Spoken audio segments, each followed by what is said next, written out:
चलिए भाई स्टूडेंट, एक बार सभी स्टूडेंट का स्वागत है आपके अपने ऑनलाइन प्लेटफॉर्म केवीजी पर।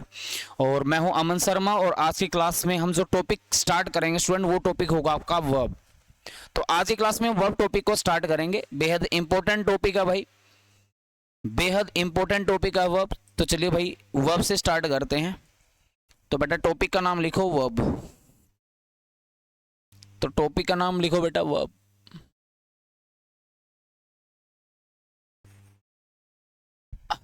चलिए भाई टॉपिक का नाम लिखो बेटा वर्ब।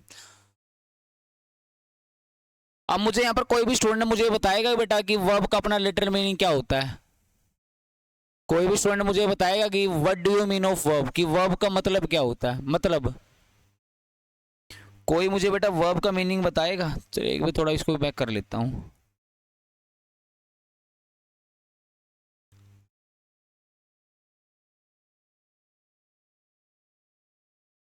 नहीं होगा क्या? ठीक। तो कोई स्टूडेंट मुझे वर्ब का मीनिंग बताएगा।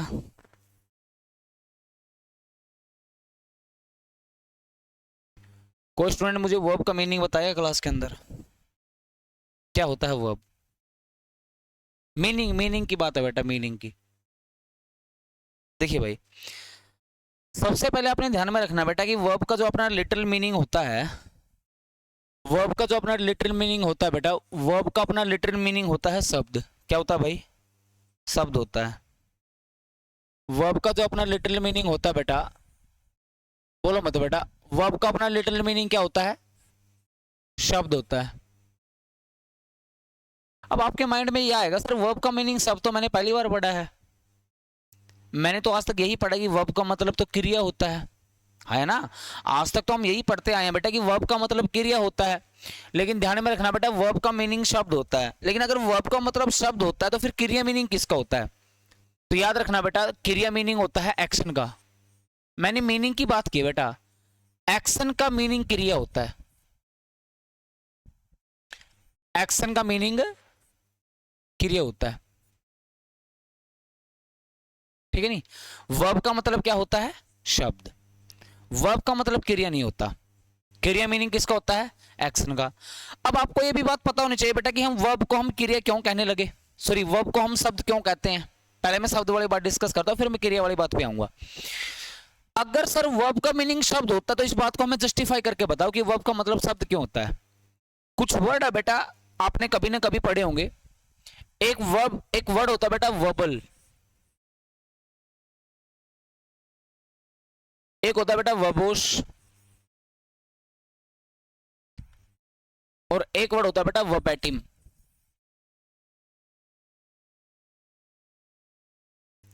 क्या इन वर्ड की आपकी कभी मुलाकात हुई पहले? ये तीनों वर्ड प्रीवियस ईयर्स के हैं। एक रीजनिंग में भी आपने कभी ना कभी पढ़ा होगा वर्बल, और असाइनमेंट में भी आपने कभी ना कभी पढ़े होंगे वर्बल वगैरह। तो वर्बल है, वर्बोस है और वर्बैटिम है। और आप एक बात बताओ बेटा, इन तीनों वर्ड में कॉमन वर्ड है। कौन सा वर्ड कॉमन है बेटा? इन तीनों में बेटा एक वर्ड कॉमन है। वो कॉमन वर्ड कौन सा है? वर्ब है। वर्बल है, वर्बोस है और वर्बैटिम है। ये तीनों वर्ड बेटा वर्ब से बने हैं। किससे बने हैं? वर्ब से बने हैं। अगर हमें सबसे पहले आपसे बात करूं बेटा वर्बल की, तो वर्बल का मतलब क्या होता है बेटा? कोई बच्चा बताएगा वर्बल का मतलब क्या होता है?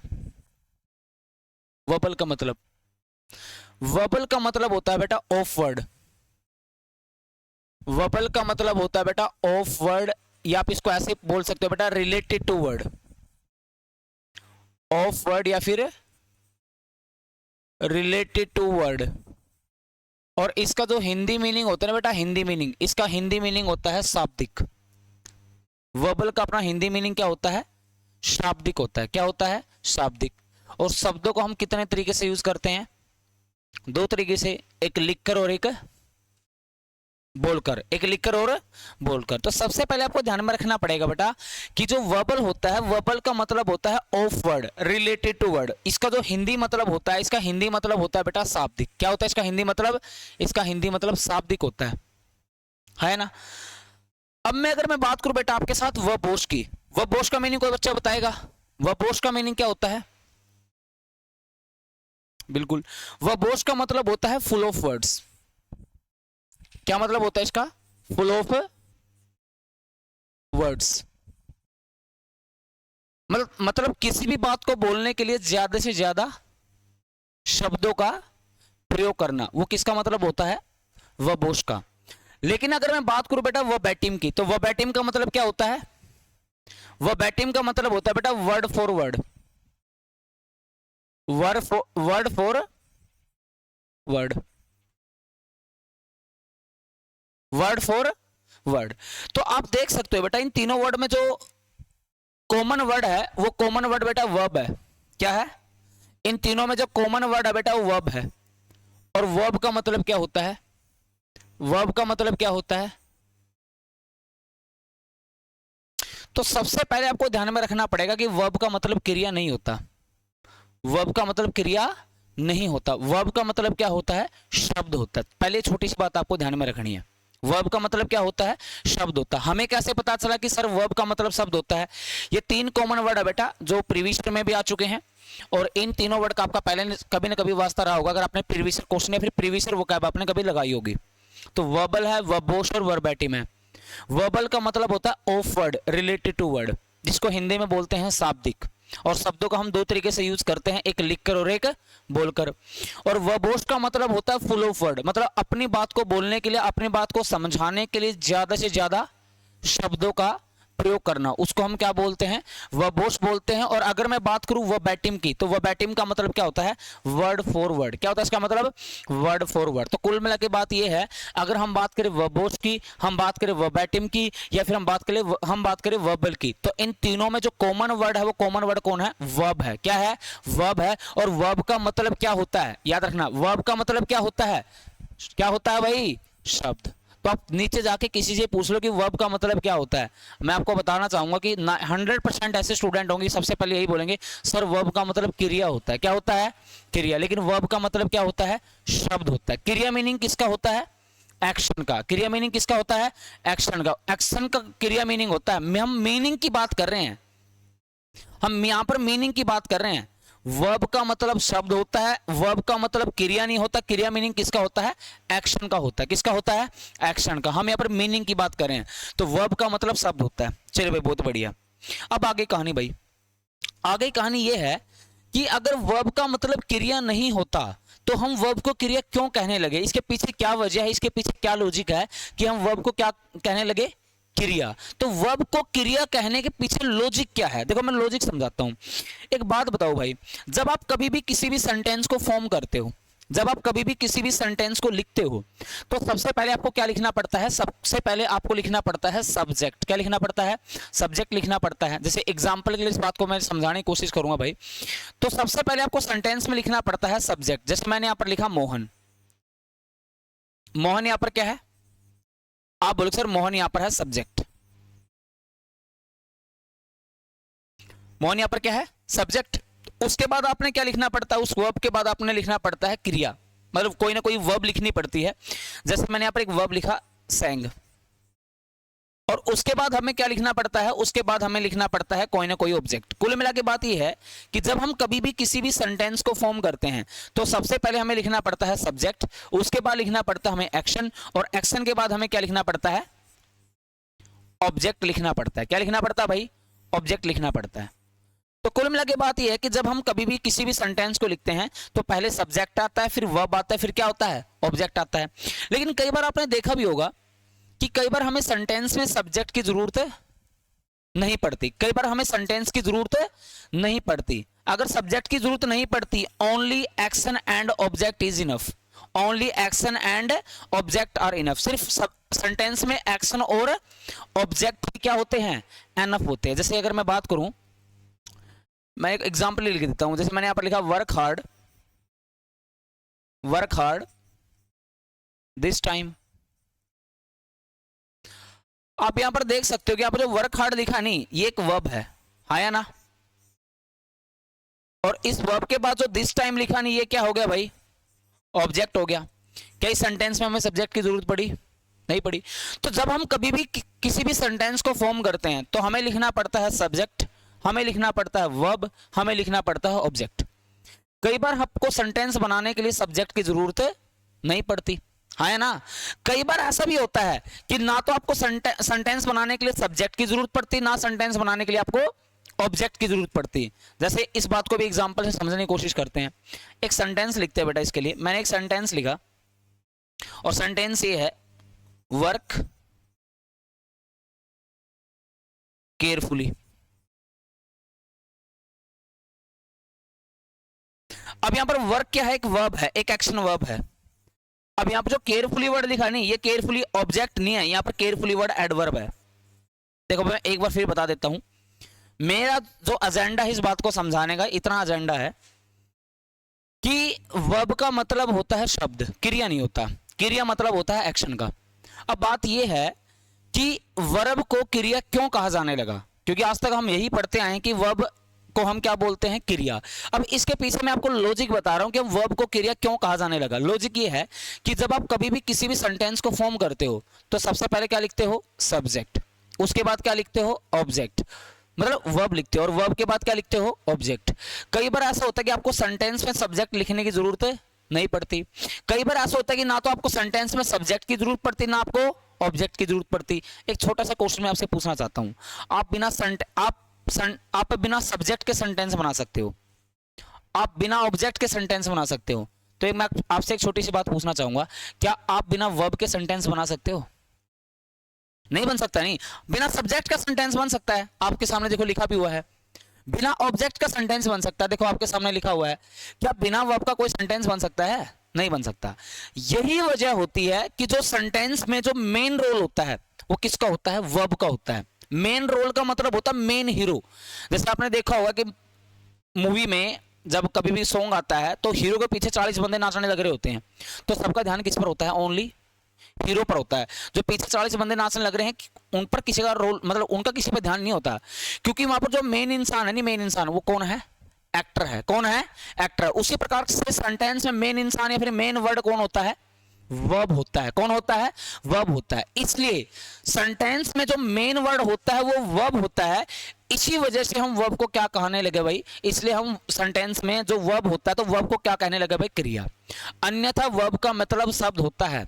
वर्ब को क्रिया इसलिए कहा जाने लगा क्योंकि जब सेंटेंस में जो मेन रोल प्ले करता है, वो मेन रोल कौन प्ले करता है, मेन रोल प्ले करता है आपका वर्ब। कौन प्ले करता है भाई, मेन रोल आपका वर्ब प्ले करता है। इसलिए हम वर्ब को क्या कहने लगे भाई, इसलिए हम वर्ब को कहने लगे भाई एक्शन। मेरी बात समझ में आने आई कि नहीं भाई? इसलिए हम वर्ब को क्या कहने लगे, क्रिया कहने लगे, एक्शन कहने लगे।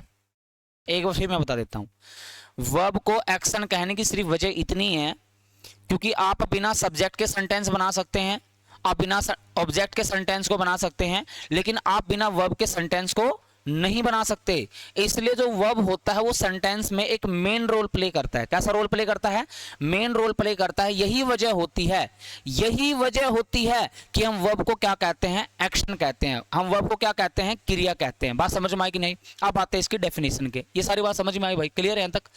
अब आते हैं इसके डेफिनेशन पर। किसकी डेफिनेशन क्या होती है? तो वर्ब की डेफिनेशन होती है स्टूडेंट, तो वर्ब होता है it is a word, it is a word which refers some activities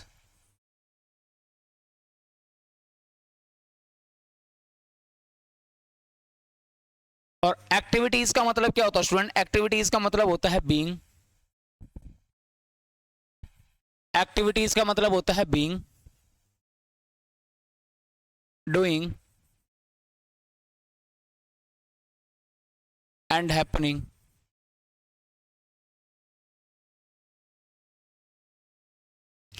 तो सबसे पहले अपने वर्ब की डेफिनेशन को ध्यान में रखना है कि वर्ब क्या होता है। वर्ब एक ऐसा वर्ड होता है जो किसी एक्टिविटी को रेफर करता है, और एक्टिविटी का मतलब क्या होता है, बीइंग, डूइंग और हैपनिंग। डूइंग का मतलब क्या होता है, डूइंग का मतलब होता है कुछ करना, और हैपनिंग का मतलब क्या होता है, हैपनिंग का मतलब होता है कुछ होना, और बीइंग का मतलब होता है ना कुछ करना ना कुछ होना, कुछ एग्जिस्ट करना। देखो उस बात को मैं प्रैक्टिकली डिस्कस करता हूं एग्जांपल्स के लिए। एग्जांपल्स के तौर पर इन सारी बातों को मैं डिस्कस करता हूं भाई। सेंटेंस देखना, मैंने एक सेंटेंस लिखा, क्वेश्चन ये है, राम इज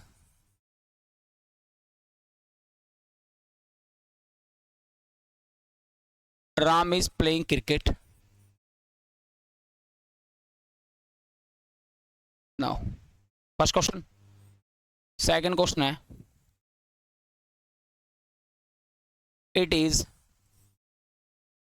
या फिर सेंटेंस को ऐसे लिख दो, राम को ही लिख लेते भाई, राम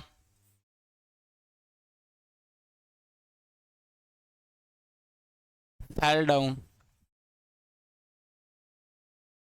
और एक क्वेश्चन और लिखते हैं भाई, क्वेश्चन नंबर 3 यहाँ लिख ले, यहाँ लिख देते हैं राम इज माई फ्रेंड। अब देखो भाई मेरी बात को समझने की कोशिश करो एक बार, पहले क्वेश्चन को एक बार पढ़ो, फर्स्ट क्वेश्चन को एक बार रीड करो। Ram is playing cricket now, इस सेंटेंस में हमने कौन सी वर्ब यूज कर रखी है? प्ले। प्ले कैसी वर्ब होती है? आप बोलोगे सर प्ले वर्ब होती है एक्शन। कैसी वर्ब होती है? एक्शन होती है। ये एक्शन वर्ब क्यों है? क्योंकि बेटा इस एक्शन वर्ब का जो परफॉर्मर, जो डूअर है नहीं, वो कौन है? इस एक्शन वर्ब का परफॉर्मर और डूअर कौन है? राम है। अगर इस वर्ब का परफॉर्मर और डूअर राम है तो ये कैसी वर्ब हुई? डूइंग या हैपनिंग? आप बोलोगे कि सर लिखे गए सेंटेंस में जो प्लेइंग वर्ब है नहीं, ये कैसी वर्ब है? कैसी वर्ब है ये? डूइंग है। डूइंग क्यों है? क्योंकि इस वर्ब का डूअर कौन है? इस वर्ब का डूअर कौन है? राम है। कौन है? राम है। इसलिए इस सेंटेंस में जो प्लेइंग वर्ब लिखी गई है नहीं, ये प्लेइंग वर्ब क्या आपकी डूइंग वर्ब है। कैसी वर्ब है? Doing verb. अब आते हैं अगले क्वेश्चन में। फैल बेटा यहां पर भी एक्शन वर्ब है। एक्शन वर्ब बेटा फर्स्ट सेंटेंस में भी दिया और एक्शन वर्ब बेटा सेकंड सेंटेंस में भी है।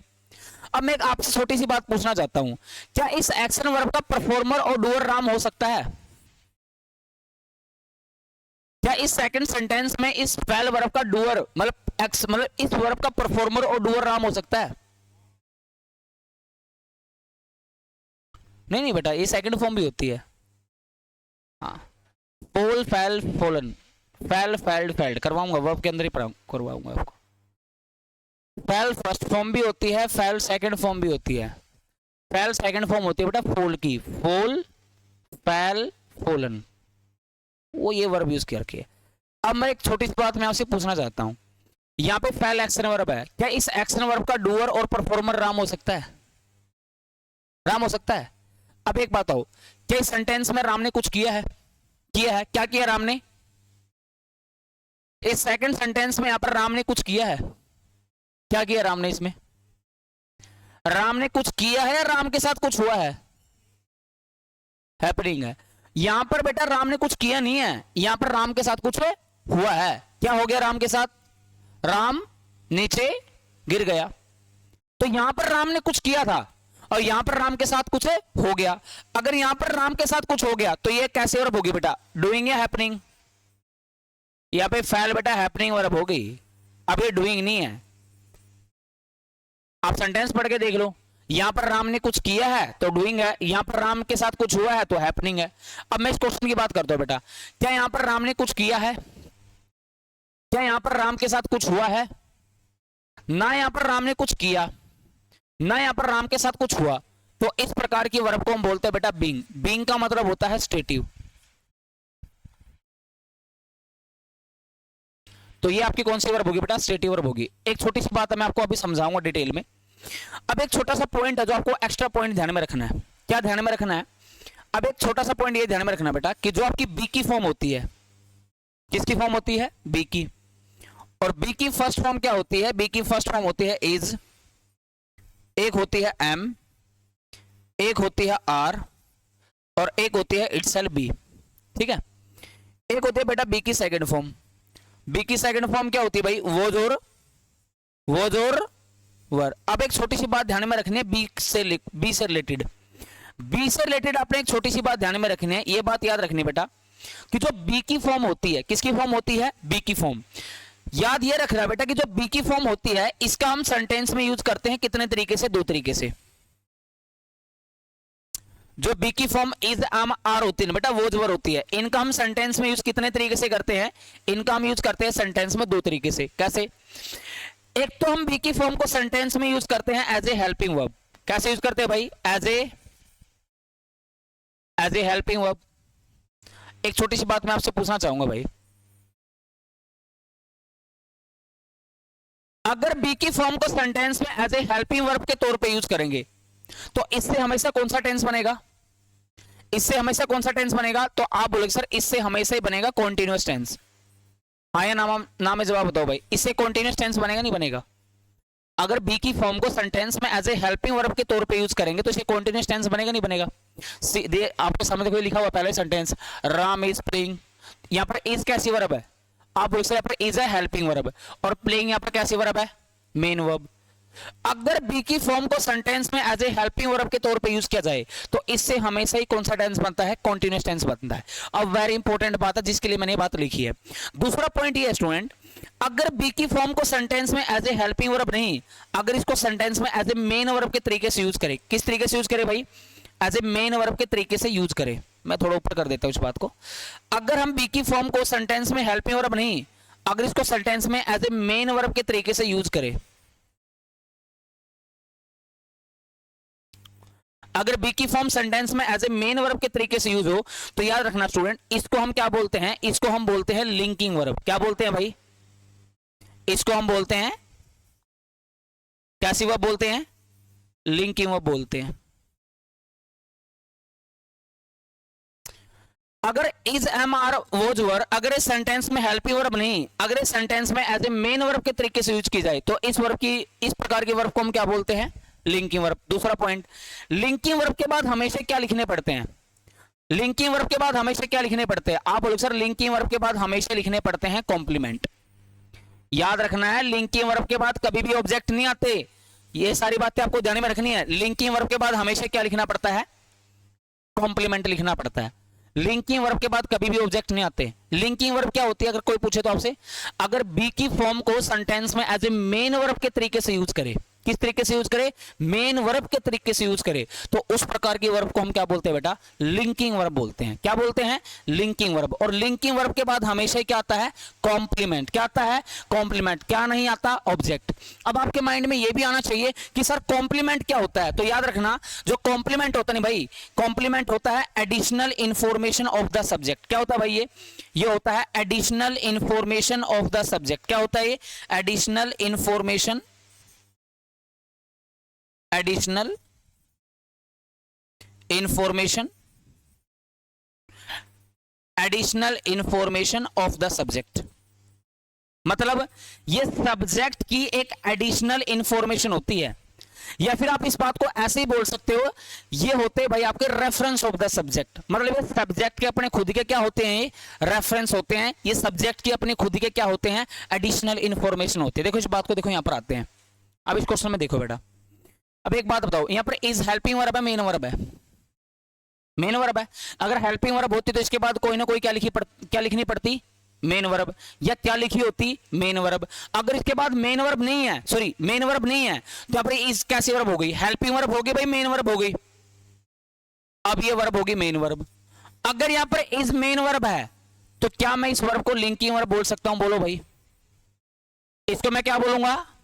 Linking verb.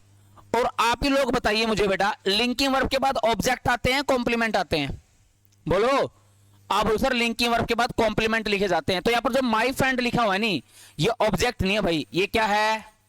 कॉम्प्लीमेंट है। क्योंकि भाई लिंकिंग वर्ब के बाद हमेशा क्या लिखने पड़ते हैं? कॉम्प्लीमेंट। और जो कॉम्प्लीमेंट होते हैं वो हमेशा किसके रेफरेंस होते हैं? किसके रेफरेंस होते हैं? सब्जेक्ट के। तो इसका मतलब क्या है?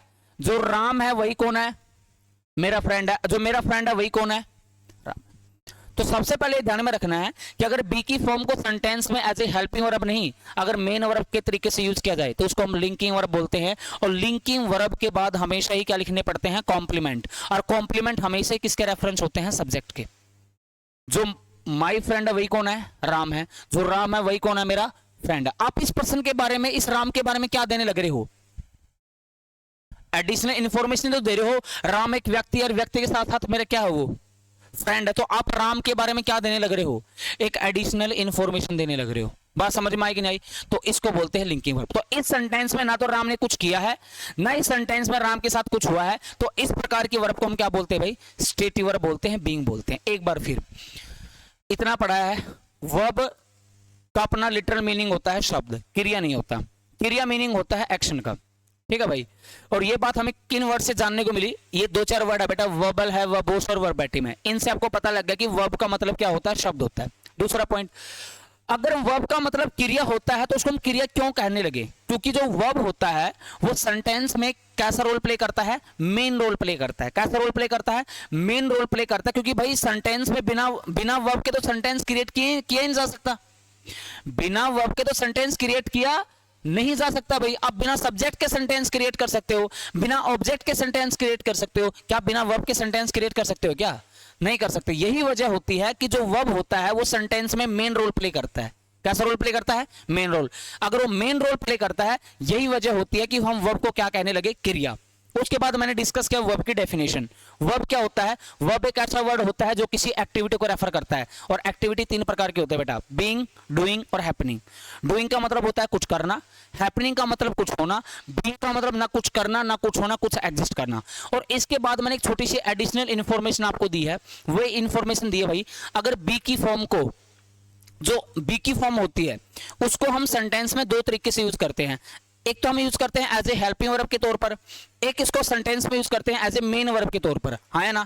अगर इसको हेल्पिंग वर्ब के तौर पर यूज करेंगे तो इससे हमेशा कौन सा टेंस प्रोड्यूस होगा, कॉन्टिन्यूअस टेंस। कौन सा टेंस प्रोड्यूस होगा, कॉन्टिन्यूअस। लेकिन अगर इसको सेंटेंस में एज ए मेन वर्ब के तरीके से यूज करेंगे तो याद रखना, इस प्रकार के वर्ब को फिर हम क्या बोलेंगे, लिंकिंग वर्ब। क्या बोलेंगे, और लिंकिंग वर्ब के बाद हमेशा क्या लिखना पड़ता है, कॉम्प्लीमेंट। क्या लिखना पड़ता है, कॉम्प्लीमेंट। और कॉम्प्लीमेंट हमेशा ही किसके रेफरेंस होते हैं, सब्जेक्ट के। या फिर इस बात को तुम ऐसे बोल सकते हो भाई, जो कॉम्प्लीमेंट होते हैं वो हमेशा ही एडिशनल इंफॉर्मेशन होते हैं। किसकी एडिशनल इंफॉर्मेशन होते हैं, सब्जेक्ट की। आप सेंटेंस को देख लो, जो मोहन है वही कौन है, मेरा फ्रेंड है, और जो मेरा फ्रेंड है वही कौन है, मोहन है। मोहन मतलब सॉरी राम है, तो हम राम के बारे में सेंटेंस में क्या करने लग रहे हैं, एडिशनल इंफॉर्मेशन देने लग रहे हैं। यहां तक बताओ भाई, किसी प्रकार का डाउट हो। दो चार बारी मैंने डिस्कस किए सारी बातें।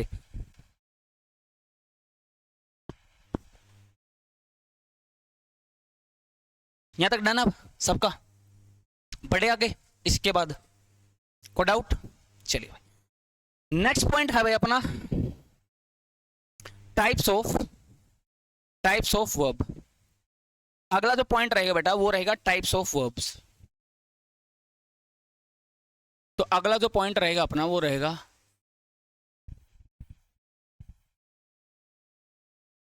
Types of verb. तो वर्ब कितने प्रकार का होता है,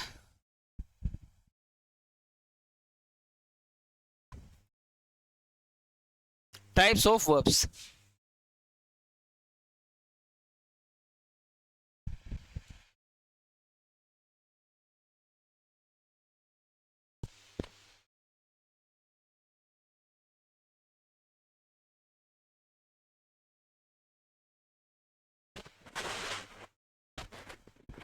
अब हम डिस्कस करेंगे स्टूडेंट टाइप्स ऑफ वर्ब्स की। वर्ब्स के कितने प्रकार होते हैं। देखिए भाई, वर्ब्स के होते हैं भाई अपने मल्टीपल टाइप्स। वर्ब्स के अपने मल्टीपल टाइप्स होते हैं, लेकिन हमारे एग्जाम में तीन ही प्रकार के टाइप पूछे जाते हैं। कितने प्रकार के टाइप पूछे जाते हैं अपने एग्जाम में, पूछे जाते हैं तीन प्रकार के टाइप। सबसे पहला जो टाइप रहेगा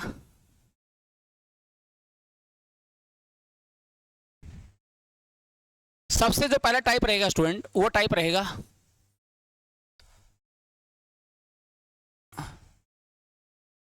सबसे पहला टाइप रहेगा आपका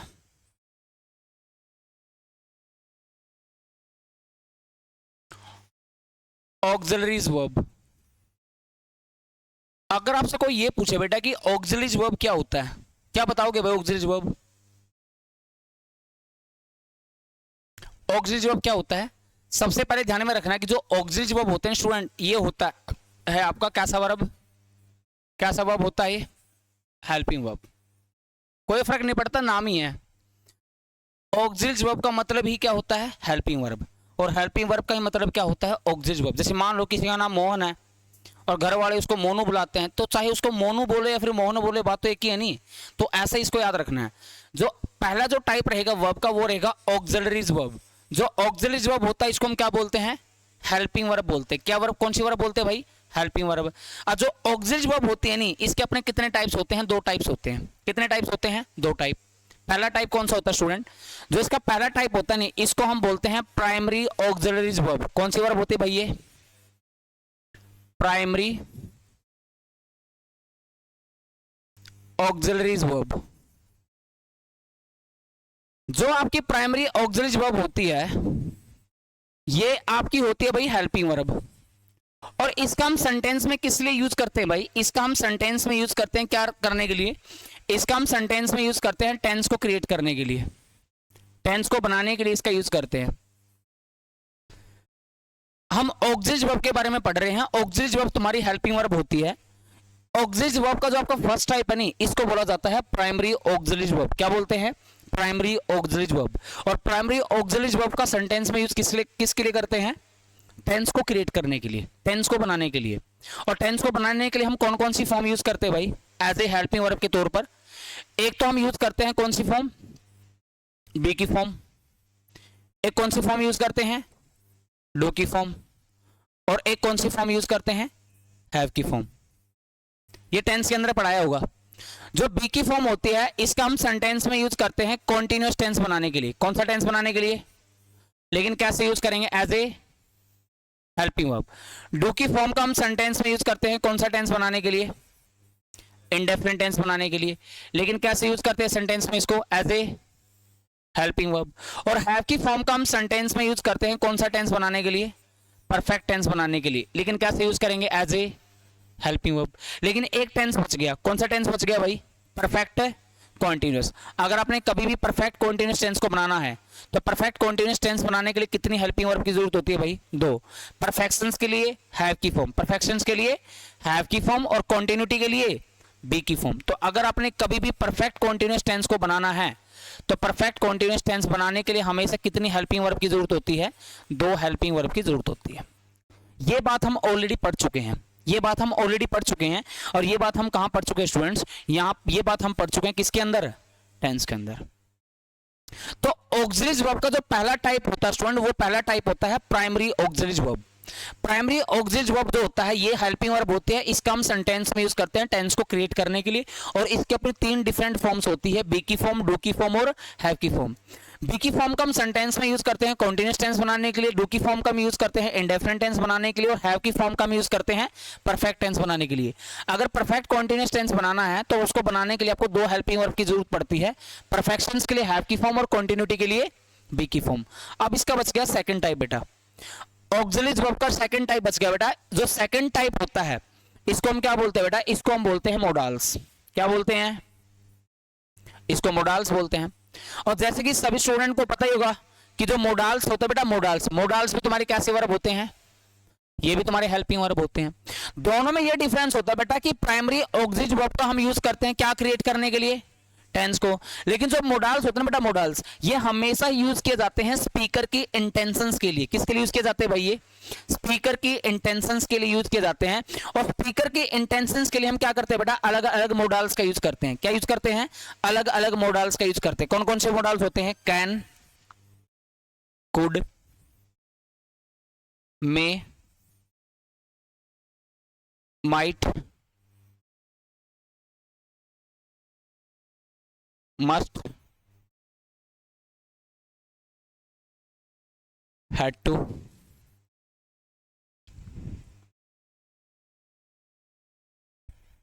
होता है भाई, शुड भी होता है, शैल भी होता है, सब कुछ होता है। विल, शैल, वुड, शुड,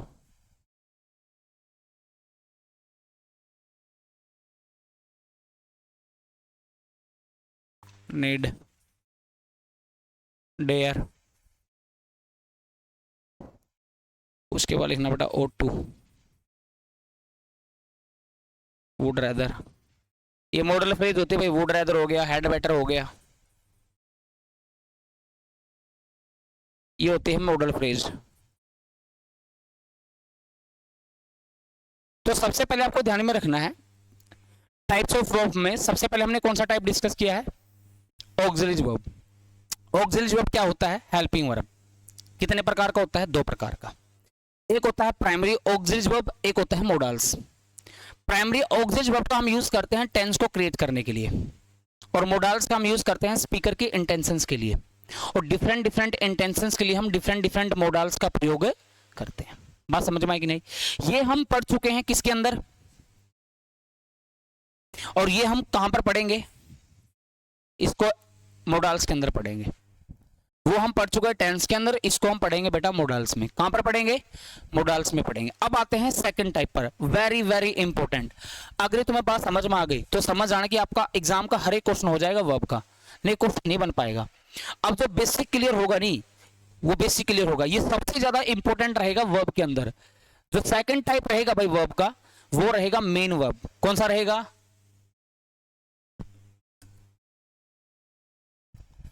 जो सेकंड टाइप रहने वाला है वर्ब में, ये सबसे ज्यादा इंपॉर्टेंट टाइप है, सबसे ज्यादा। ये अपना कौन सा टाइप है स्टूडेंट? Second type. इसको बड़े आराम से पढ़ेंगे। जो सेकंड टाइप रहने वाला स्टूडेंट, इसको बोलते हैं मेन वर्ब। क्या बोलते हैं? इसको मेन वर्ब बोलते हैं। एक छोटी सी बात मुझे बताओ भाई, एक छोटी सी बात, कोई भी स्टूडेंट मुझे बताएगा कि मेन वर्ब क्या होता है? क्या होता है मेन वर्ब? किसी को पता भाई मेन वर्ब क्या होता है? ध्यान में रखना भाई, जो मेन वर्ब होता है नहीं, इट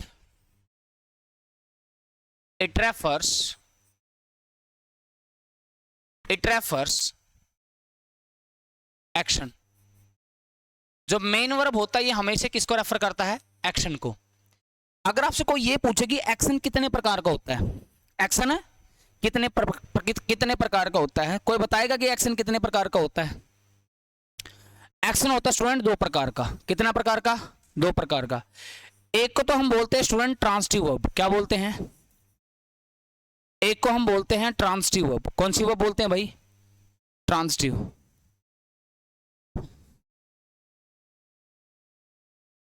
काम नहीं कर रहे क्या ये?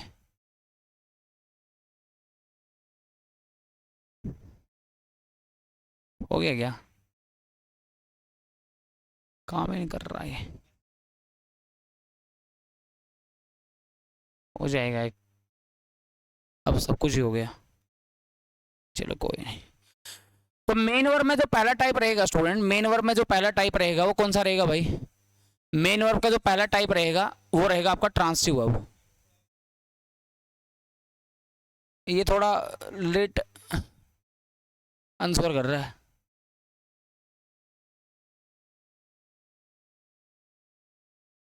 ओके ओके,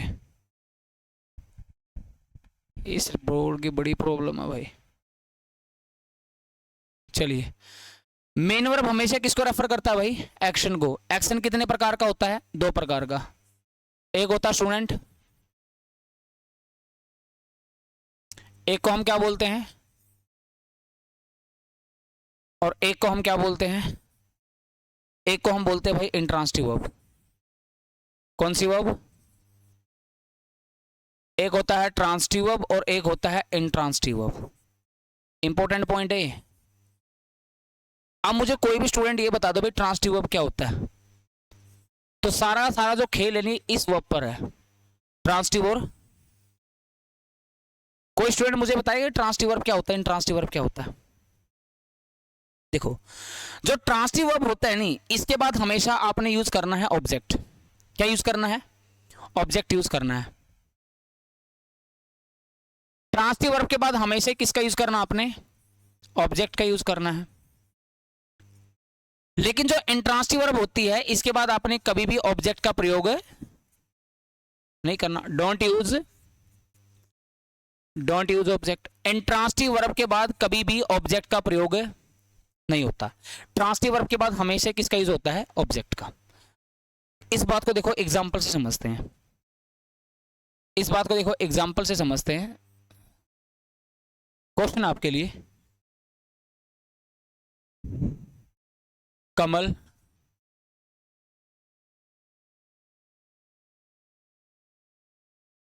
सेंगे, ठीक है। एक एग्जाम्पल और लिखा आपके लिए,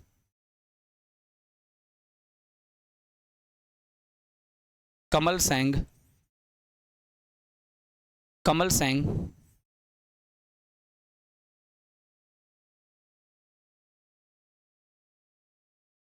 पहले मुझे ये बताओ भाई, दोनों सेंटेंस में जो वर्ब यूज की गई है वो सेम वर्ब है, अलग अलग है? यहां पर भी कौन सी वर्ब है, यहां पर भी कौन सी वर्ब है? तो जो सैंग वर्ब होती है सबको पता है बेटा, ये कैसी वर्ब होती है? एक्शन वर्ब होती है। ये एक्शन वर्ब क्यों होती है? क्यों बेटा, इन दोनों सेंटेंस में आप देख सकते हो यहां पर सैंग वर्ब का परफॉर्मर और डूअर कौन है? कमल है। और यहां पर भी सैंग वर्ब का परफॉर्मर और डूअर कौन है? कमल है। तो सैंग होती है भाई एक्शन वर्ब। इस एक्शन वर्ब के बाद जो इस सॉन्ग लिखा है नहीं, इस एक्शन वर्ब के बाद जो सॉन्ग लिखा नहीं, इस सॉन्ग को हम बोलेंगे स्टूडेंट ऑब्जेक्ट। क्या बोलेंगे? लेकिन इस एक्शन सॉन्ग, इस एक्शन सैंग वर्ब के बाद जो स्वीटली लिखा है नहीं, स्वीटली, ये वर्ड क्या है? ये वर्ड क्या है? एडवर्ब है।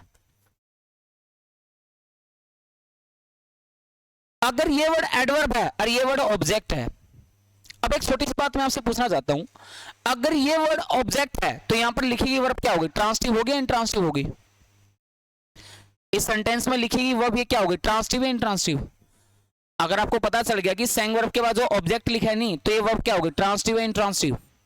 आप बोलो सर ये होगी ट्रांसटिव वर्ब। टी मतलब ट्रांसटिव, वी मतलब वर्ब। बात समझ में आई कि नहीं आई? लेकिन अगर इस एक्शन वर्ब के बाद अगर ऑब्जेक्ट नहीं लिखा है तो यहां पर सैंग कैसी वर्ब होगी? ट्रांसटिव या इंट्रांसटिव? यहां वर्ब होगी इंट्रांसटिव। दोनों सेंटेंस में वर्ब सेम है, अलग अलग है? सेम वर्ब है। लेकिन यहां पर सैंग कैसी वर्ब है? यहां पर सैंग कैसी वर्ब है? इंट्रांसटिव है। अगर मैं आपसे छोटी सी बात पूछूं कि जैसे मैंने तो यहां पर लिख दिया स्टूडेंट, यहां पर की जो सॉन्ग, यहां सॉन्ग लिखा है नहीं, ये सॉन्ग है ऑब्जेक्ट, और यहां पर जो स्वीटली मैंने ऑलरेडी लिख दिया कि ये वर्ड एडवर्ब है। अब एक छोटी सी बात मैं आपसे पूछना चाहता हूं, ये वर्ड एडवर्ब क्यों नहीं है, ये ऑब्जेक्ट क्यों है? या फिर ये वर्ड एडवर्ब क्यों है, ऑब्जेक्ट क्यों नहीं है? इसके पीछे मुझे कोई लॉजिक बताओगे? इसके पीछे मुझे कोई रीजन बताओगे कि ये वर्ड एडवर्ब क्यों नहीं है, ऑब्जेक्ट क्यों है? और ये वर्ड एडवर्ब क्यों है, ऑब्जेक्ट क्यों नहीं है? इसके पीछे जो लॉजिक होता है स्टूडेंट, लॉजिक समझना भाई, इसके पीछे लॉजिक ये होता है कि यहां पर इस सैंग के बाद जो सॉन्ग लिखा नहीं, इस सॉन्ग को आपको किसका रिप्लाई की जरूरत है? किसका रिप्लाई की जरूरत है? वट का। कि कमल सैंग, कमल ने गाया। वट, क्या गाया? अगर कमल ने गाया तो क्या गाया? सॉन्ग। तो एक छोटी सी बात है जो आपको ध्यान में रखनी है कि अगर कभी भी किसी भी सेंटेंस में अगर वर्ब के बाद लिखा गया वर्ड, उसको वट या होम के रिप्लाई की जरूरत हो, किसके रिप्लाई की जरूरत हो? वट या होम के रिप्लाई की जरूरत हो। वट का भी हो सकता है, होम का भी हो सकता है, दोनों का भी हो सकता है। तो याद रखना भाई, उसके बाद जो लिखा गया वर्ड होगा, उसके बाद लिखा गया वर्ड होगा, वो वर्ड हमेशा क्या होगा? वो वर्ड हमेशा क्या होगा? ऑब्जेक्ट होगा। तो अगर आपने कभी भी किसी भी वर्ब को डिक्लेयर करना है कि वो ट्रांसटिव है या इंट्रांसटिव है, तो याद रखना है कि अगर उस वर्ब के बाद जो लिखा गया वर्ड है, अगर उस वर्ड को वट या होम के रिप्लाई की जरूरत है, तो समझ जाना कि लिखा गया वर्ड क्या होगा? ऑब्जेक्ट होगा। लिखा गया वर्ड क्या होगा? ऑब्जेक्ट होगा। अगर लिखा गया वर्ड ऑब्जेक्ट होगा तो सेंटेंस में कौन सी वर्ब होगी? ट्रांसटिव वर्ब होगी। तो यहां पर देखना भाई, कमल सैंग, कि कमल ने गाया। क्या गाया भाई कमल ने? सॉन्ग। अगर वट का रिप्लाई चाहिए तो सॉन्ग क्या हो गया भाई? ऑब्जेक्ट। अगर ऑब्जेक्ट हो गया तो सेंटेंस में लिखी गई वर्ब क्या होगी? ट्रांसटिव। अब मैं आपसे पूछना चाहता हूं, यहां पर एक वर्ड लिखा है स्वीटली, क्या इस वर्ड को वट या होम के रिप्लाई की जरूरत है? नहीं जरूरत है। किसके रिप्लाई की जरूरत है? आप बोलो सर यहां पर रिप्लाई की जरूरत है हाउ, है ना? कि कमल सैंग, कमल ने गाया। हाउ, कैसे गाया कमल ने? अगर कमल ने गाया तो कैसे गाया? स्वीटली गाया। अब दूसरा पॉइंट ये ध्यान में रखना स्टूडेंट, अगर कभी भी किसी भी वर्ड को when, where, why, when, where, why और हाउ, अगर कभी भी किसी भी वर्ड को वैन, वेयर, वाई और हाउ के रिप्लाई की जरूरत हो, तो याद रखना वो लिखा गया वर्ड हमेशा क्या होगा? क्या होगा भाई? एडवर्ब। क्योंकि एडवर्ब क्या होते हैं भाई? एडवर्ब ऐसे वर्ड होते हैं जो किसी काम के होने या किए जाने के टाइम, प्लेस, रीजन और मैनर को रेफर करते हैं, उसको हम क्या बोलते हैं? एडवर्ब बोलते हैं। तो यहां पर सेकंड सेंटेंस में जो एग्जांपल लिखा है नहीं, ये इस एक्शन वर्ब का मैनर है कि राम ने गाया। कैसे गाया राम ने भाई? स्वीटली गाया। तो अगर हाउ का रिप्लाई की जरूरत है तो ये वर्ड क्या हो गया? एडवर्ब। और लिखी गई वर्ब क्या हो गई? इंट्रांसिटिव। तो अगर आपने कभी भी किसी भी सेंटेंस में ट्रांसिटिव या इंट्रांसिटिव वर्ब को डिक्लेयर करना है तो आपने इस मेथड का, इस मैकेनिज्म का यूज करना है कि अगर कभी भी उस वर्ब के बाद जो लिखा गया वर्ड है उसको व्हाट और whom के रिप्लाई की जरूरत है तो याद रखना कि वो लिखा गया वर्ड क्या होगा, ऑब्जेक्ट होगा। अगर वो ऑब्जेक्ट होगा तो वर्ब क्या हो गई, ट्रांसिटिव। अगर उस वर्ब के बाद जो लिखा गया वर्ड है उसको व्हाट और होम के रिप्लाई की जरूरत नहीं है, उसको किस रिप्लाई की जरूरत है, व्हेन, वेयर, व्हाई, हाउ के रिप्लाई की जरूरत है, तो समझ जाना कि वो लिखा गया वर्ड क्या होगा, एडवर्ब होगा। क्या होगा भाई, एडवर्ब। अगर लिखा गया वर्ड एडवर्ब होगा तो सेंटेंस में वर्ब कौन सी होगी भाई, इंट्रांसिटिव। कहां गया, क्या नाम है इसका, अभिषेक कहां गया? अच्छा तबीयत खराब हो गया इसकी। अब इतना बताओ भाई, समझ में आएगी नहीं ये बातें? अभी ट्रांसिटिव और इंट्रांसिटिव में क्या लिखूंगा, कुछ क्वेश्चंस लिखूंगा, 10-12 क्वेश्चन डिस्कस करूंगा और आपने आंसर बताना कि वो कौन सी वर्ब ट्रांसिटिव और कौन सी इंट्रांसिटिव है। बाकी एक छोटी सी बात डिस्कस कर लेता हूं भाई। कुछ ऐसी वर्ब होती हैं जो दोनों रंग उड़ सकती हैं। दोनों रंग का मतलब आप उस सेंटेंस में उस वर्ब को ट्रांसिटिव वर्ब के तरीके से भी यूज कर सकते हो और इंट्रांसिटिव वर्ब के तरीके से भी यूज कर सकते हो। आप देखो आपके सामने सेंटेंस लिखा हुआ है, दोनों सेंटेंस में वर्ब सेम है, अलग अलग है, सेम है। यहां पे भी सेंग है बेटा, यहां पे भी सेंग है, ये सिंग, दोनों अलग अलग नहीं है। तो इन दोनों सेंटेंस में वर्ब क्या है, सेम है। लेकिन यहां पर वर्ब किसके तरीके से यूज की गई है, ट्रांसिटिव वर्ब के तरीके से यूज की गई है। और यहां पर ये वर्ब कैसे यूज की गई है, इंट्रांसिटिव वर्ब के तरीके से यूज की गई है। तो कहने का मतलब ये है कि कुछ ऐसी वर्ब्स होती हैं जो दोनों रंग उड़ सकती हैं। दोनों रंग का मतलब होता है कि वो वर्ब सेंटेंस में ट्रांसिटिव वर्ब के तरीके से भी यूज की जा सकती है और इंट्रांसिटिव वर्ब के तरीके से भी यूज की जा सकती है। लेकिन कुछ वर्ब ऐसी होती है जो हमेशा इंट्रांसिटिव होती है, हमेशा मतलब हमेशा इंट्रांसिटिव होती है, बात समझ में आए कि नहीं। और कुछ ऐसी वर्ब होती है जो हमेशा ही इंट्रांसिटिव होती है, जो हमेशा ही इंट्रांसिटिव। तो मैंने 3 पॉइंट बोले हैं। कुछ ऐसी वर्ब होती है जो दोनों रंग उड़ सकती है, दोनों का मतलब आप उसको सेंटेंस में ट्रांसिटिव वर्ब के तरीके से भी यूज कर सकते हो और इंट्रांसिटिव के तरीके से भी। कुछ ऐसी वर्ब होती है जो हमेशा ही ट्रांसिटिव होती है, कुछ ऐसी वर्ब होती है जो हमेशा ही इंट्रांसिटिव होती है। पहले इनके पॉइंट डिस्कस करेंगे, उसके बाद फिर हम आगे डिस्कस करेंगे पॉइंट। तो सबसे पहले मैं आपके लिए कुछ क्वेश्चंस लिखता हूं, सबसे पहले मैं आपके लिए भाई कुछ क्वेश्चंस लिखता हूं ट्रांसिटिव और इंट्रांसिटिव पे। तो पहले मैं आपको सिखाना, मतलब पहली बात को सिखाया जाएगा कि सेंटेंस में ट्रांसिटिव, कोई वर्ब ट्रांसिटिव है इंट्रांसिटिव है, हम कैसे डिसाइड करें। तो हमें डिसाइड करने के लिए पहले तो हमें वो हैबिट बनानी पड़ेगी, जो आपकी जो पुरानी आदत है ना इंग्लिश सीखने की, वो आपको छोड़नी पड़ेगी। जब तक उसको छोड़ोगे नहीं, जब तक रूल रटने वाली बातें अगर आप तुम छोड़ोगे नहीं, तब तक ये चीजें आपके लिए बेफालतू की रहेंगी। अगर तुमने कोई चीज सीख ली, अगर नया क्वेश्चन बन के आ गया पेपर में, तो आप ही सोल्व कर सकते हो, रूल वाला स्टूडेंट सोल्व नहीं कर सकता, सीधी सी बात है। तो पहले आपने जो पुरानी हैबिट है उसको छोड़ना पड़ेगा, और उसको छोड़ के पहले मैं इस पर प्रैक्टिस कराऊंगा क्वेश्चंस की। एक बार आप इन क्वेश्चनों को क्या करना है, आंसर करना है। जिस तरीके से समझाया जा रहा है उस तरीके से आंसर करना भाई। चलिए भाई, पहला क्वेश्चन, फर्स्ट क्वेश्चन है,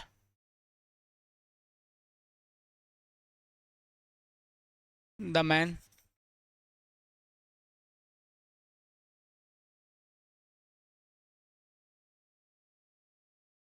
stopped the car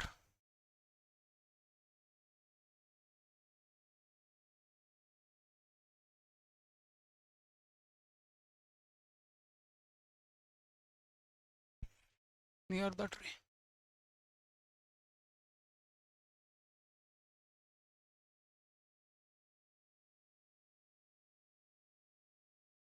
The man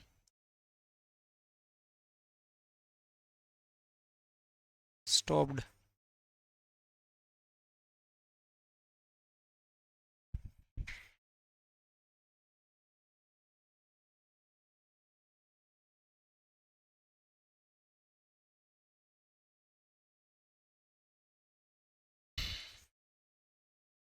question number third. ये ट्री लिखा हो भाई, थर्ड क्वेश्चन है।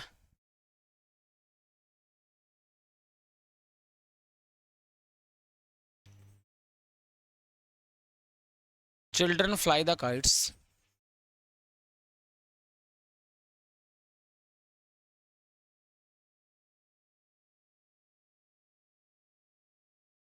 high in the sky.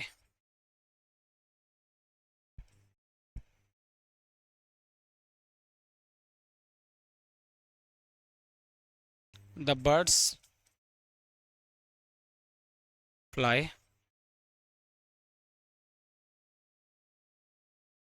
The birds fly high in the sky.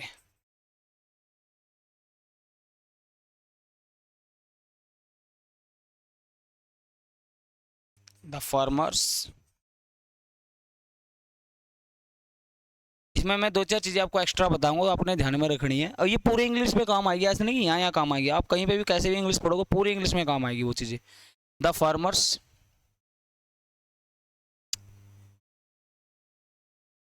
Grow the cotton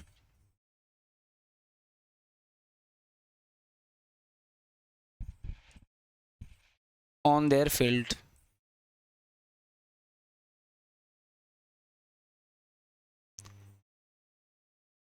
The cotton grows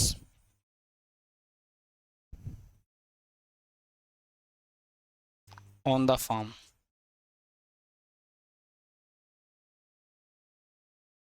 Question number 7.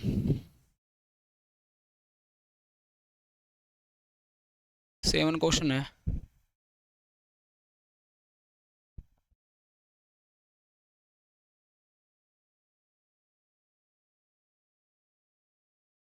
The shopkeeper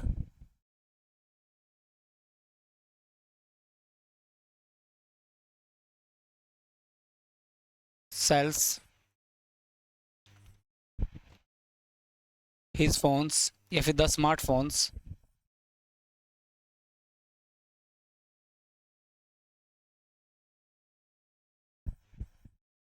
like a hot cake. Like a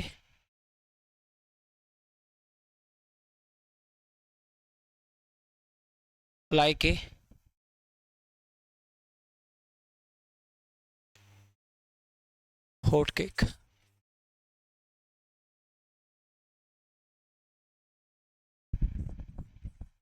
The smartphones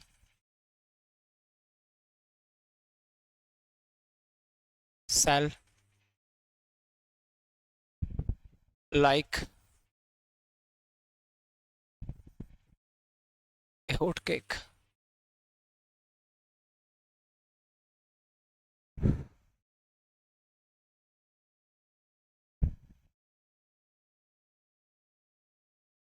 question number 9 है.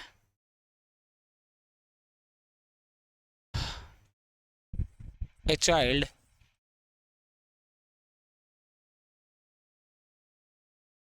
spreads some milk. Thus, a child spread some milk on the table.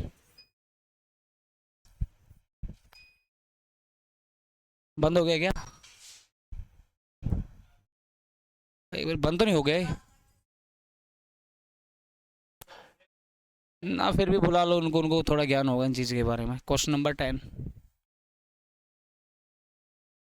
Some milk spreads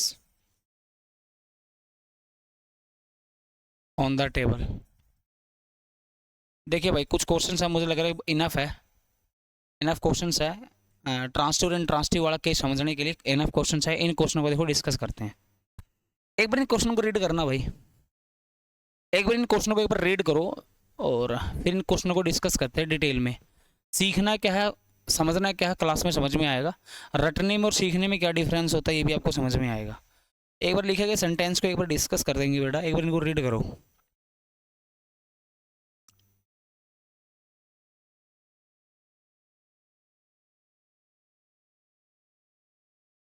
चल रहा है? हाँ फिलहाल तो चल ही रहा है, मुझे लग रहा है चल ही रहा है. देखो हो गया रीड.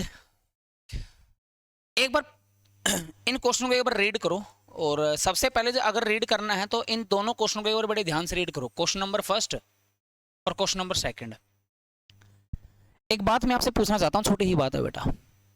इन दोनों सेंटेंस में जो लिखी गई वर्ब है बेटा वो सेम है, अलग अलग है? सेम वर्ब है. पहले क्वेश्चन में भी स्टॉप वर्ब है और सेकंड क्वेश्चन में भी स्टॉप वर्ब है. अब स्टॉप के बाद क्या लिखा हुआ है? कार. यहां पर क्या हो गया? अगर मैं आपसे पूछ रही ऑब्जेक्ट क्यों है आप बोलोगे सर ये इसलिए ऑब्जेक्ट है क्योंकि बेटा हमें स्टॉप वर्ब के बाद किसके रिप्लाई की जरूरत है, किसके रिप्लाई की जरूरत है, व्हाट। द मैन सब्जेक्ट हो गया, द मैन स्टॉप्ड कि मैन ने रोका, अगर मैन ने रोका तो व्हाट क्या रोका मैन ने, किसको रोका, कार को। अगर मैन ने रोका तो किसको रोका, कार को। तो अगर आपको व्हाट का रिप्लाई की जरूरत है तो यहाँ पर स्टॉप कैसी वर्ब होगी, ट्रांसटिव या इंट्रांसटिव, तो यहाँ पर वर्ब होगी ट्रांसटिव। तो अभी मैंने बताया था कि अगर कभी आपने किसी वर्ब को ट्रांसटिव या इंट्रांसटिव डिक्लेयर करना है तो ये बात आपको ध्यान में रखनी है कि अगर उस वर्ब के बाद अगर आपको व्हाट या होम के रिप्लाई की जरूरत हो,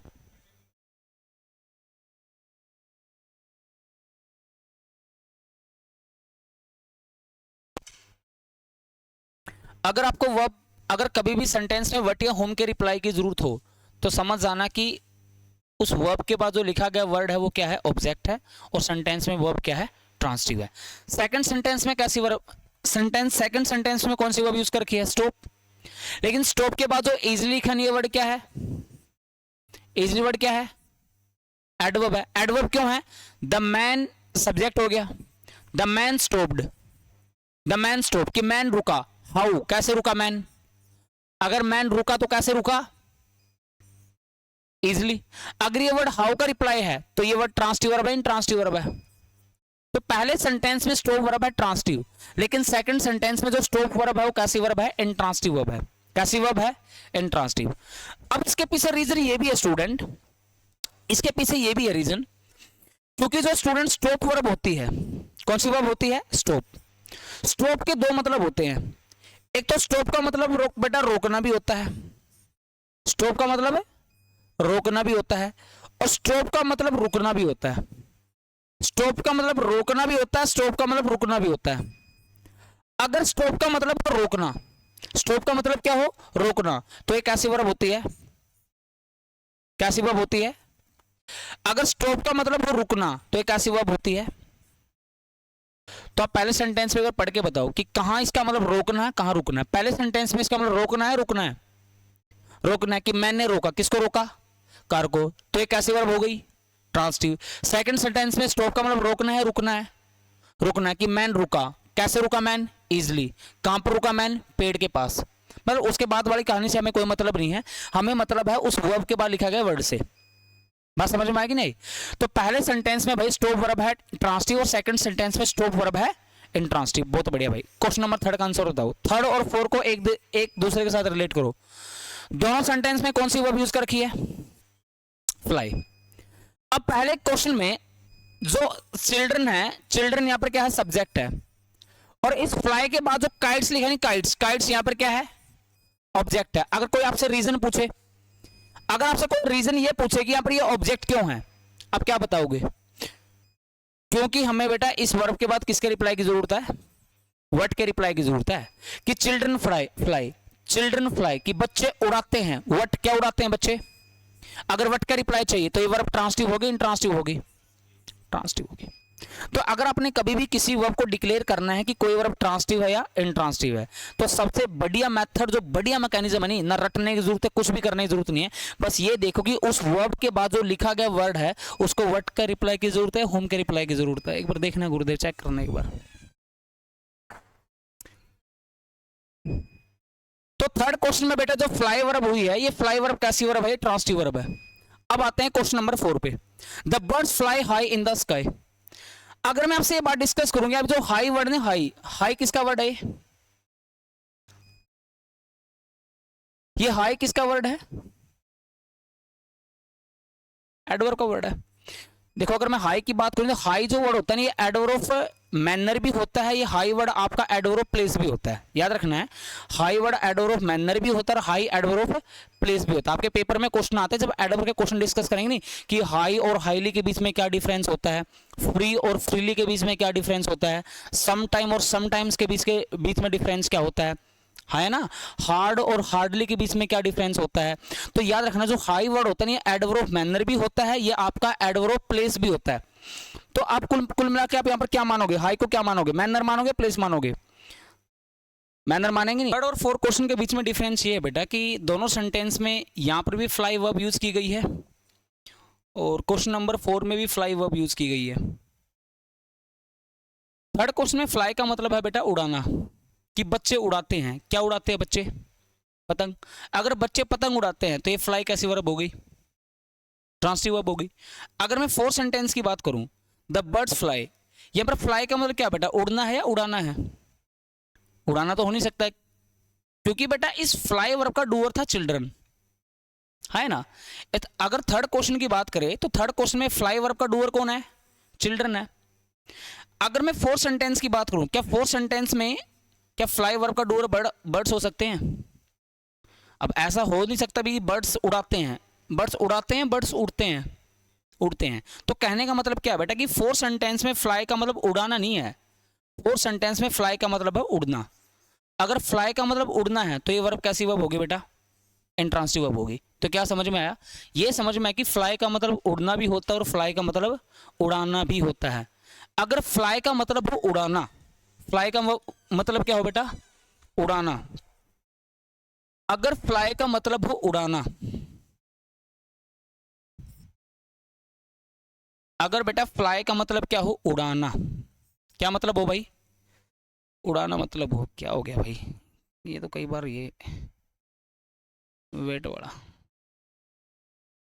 रिस्पॉन्ड बहुत लेट कर रहा है बोर्ड। हाँ हो जाता है कई बार, टेक्निकल चीजें हैं ये। तो पहले यहां पर फ्लाई का मतलब क्या स्टूडेंट? यहां पर फ्लाई का मतलब है उड़ाना। अगर फ्लाई का मतलब उड़ाना हो तो ये वर्ब क्या होती है? लेकिन अगर फ्लाई का मतलब हो उड़ना तो ये वर्ब क्या होती है? बात समझ में आई कि नहीं आई? तो अगर इसका मतलब उड़ाना हो तो ट्रांसिटिव, अगर उड़ना हो तो इंट्रांसिटिव। चलिए अब आते हैं इस क्वेश्चन पर। अब क्वेश्चन नंबर 5 और क्वेश्चन नंबर 6 दोनों क्वेश्चनों को एक साथ पढ़ो। क्वेश्चन नंबर 5 और क्वेश्चन नंबर 6 इन दोनों क्वेश्चनों को एक साथ पढ़ो। The farmers grow the cotton on their field और the cotton grows on the farm. दोनों सेंटेंस में वर्ब सेम यूज किए, अलग अलग यूज किए? सेम वर्ब है। अब इस ग्रो के बाद क्या लिखा स्टूडेंट? कॉटन। कॉटन यहां पर क्या है? ऑब्जेक्ट इसलिए क्योंकि हमें इस वर्ब के बाद किसका रिप्लाई चाहिए है? व्हाट का रिप्लाई चाहिए है। किसका रिप्लाई चाहिए है? व्हाट का। कि फार्मर्स, फार्मर्स क्या है? इस ग्रो वर्ब के डूअर है, कि फार्मर्स उगाते हैं। क्या उगाते हैं भाई? कॉटन को। तो इस वर्ब के बाद अगर व्हाट का रिप्लाई चाहिए तो ग्रो कैसी वर्ब होगी? ट्रांसिटिव या इंट्रांसिटिव? ये वर्ब होगी भाई ट्रांसिटिव। अब देखो इस बात को, मेरी बात को ध्यान से सुनने के बाद मैं आपको समझाऊंगा। अब इस ग्रो वर्ब के बाद स्टूडेंट क्या लिख रखा है? ऑन लिख रखा है। क्या लिख रखा है? ऑन। ऑन क्या है? प्रीपोजिशन है, सबको पता ही होगा। ऑन क्या है? प्रीपोजिशन है।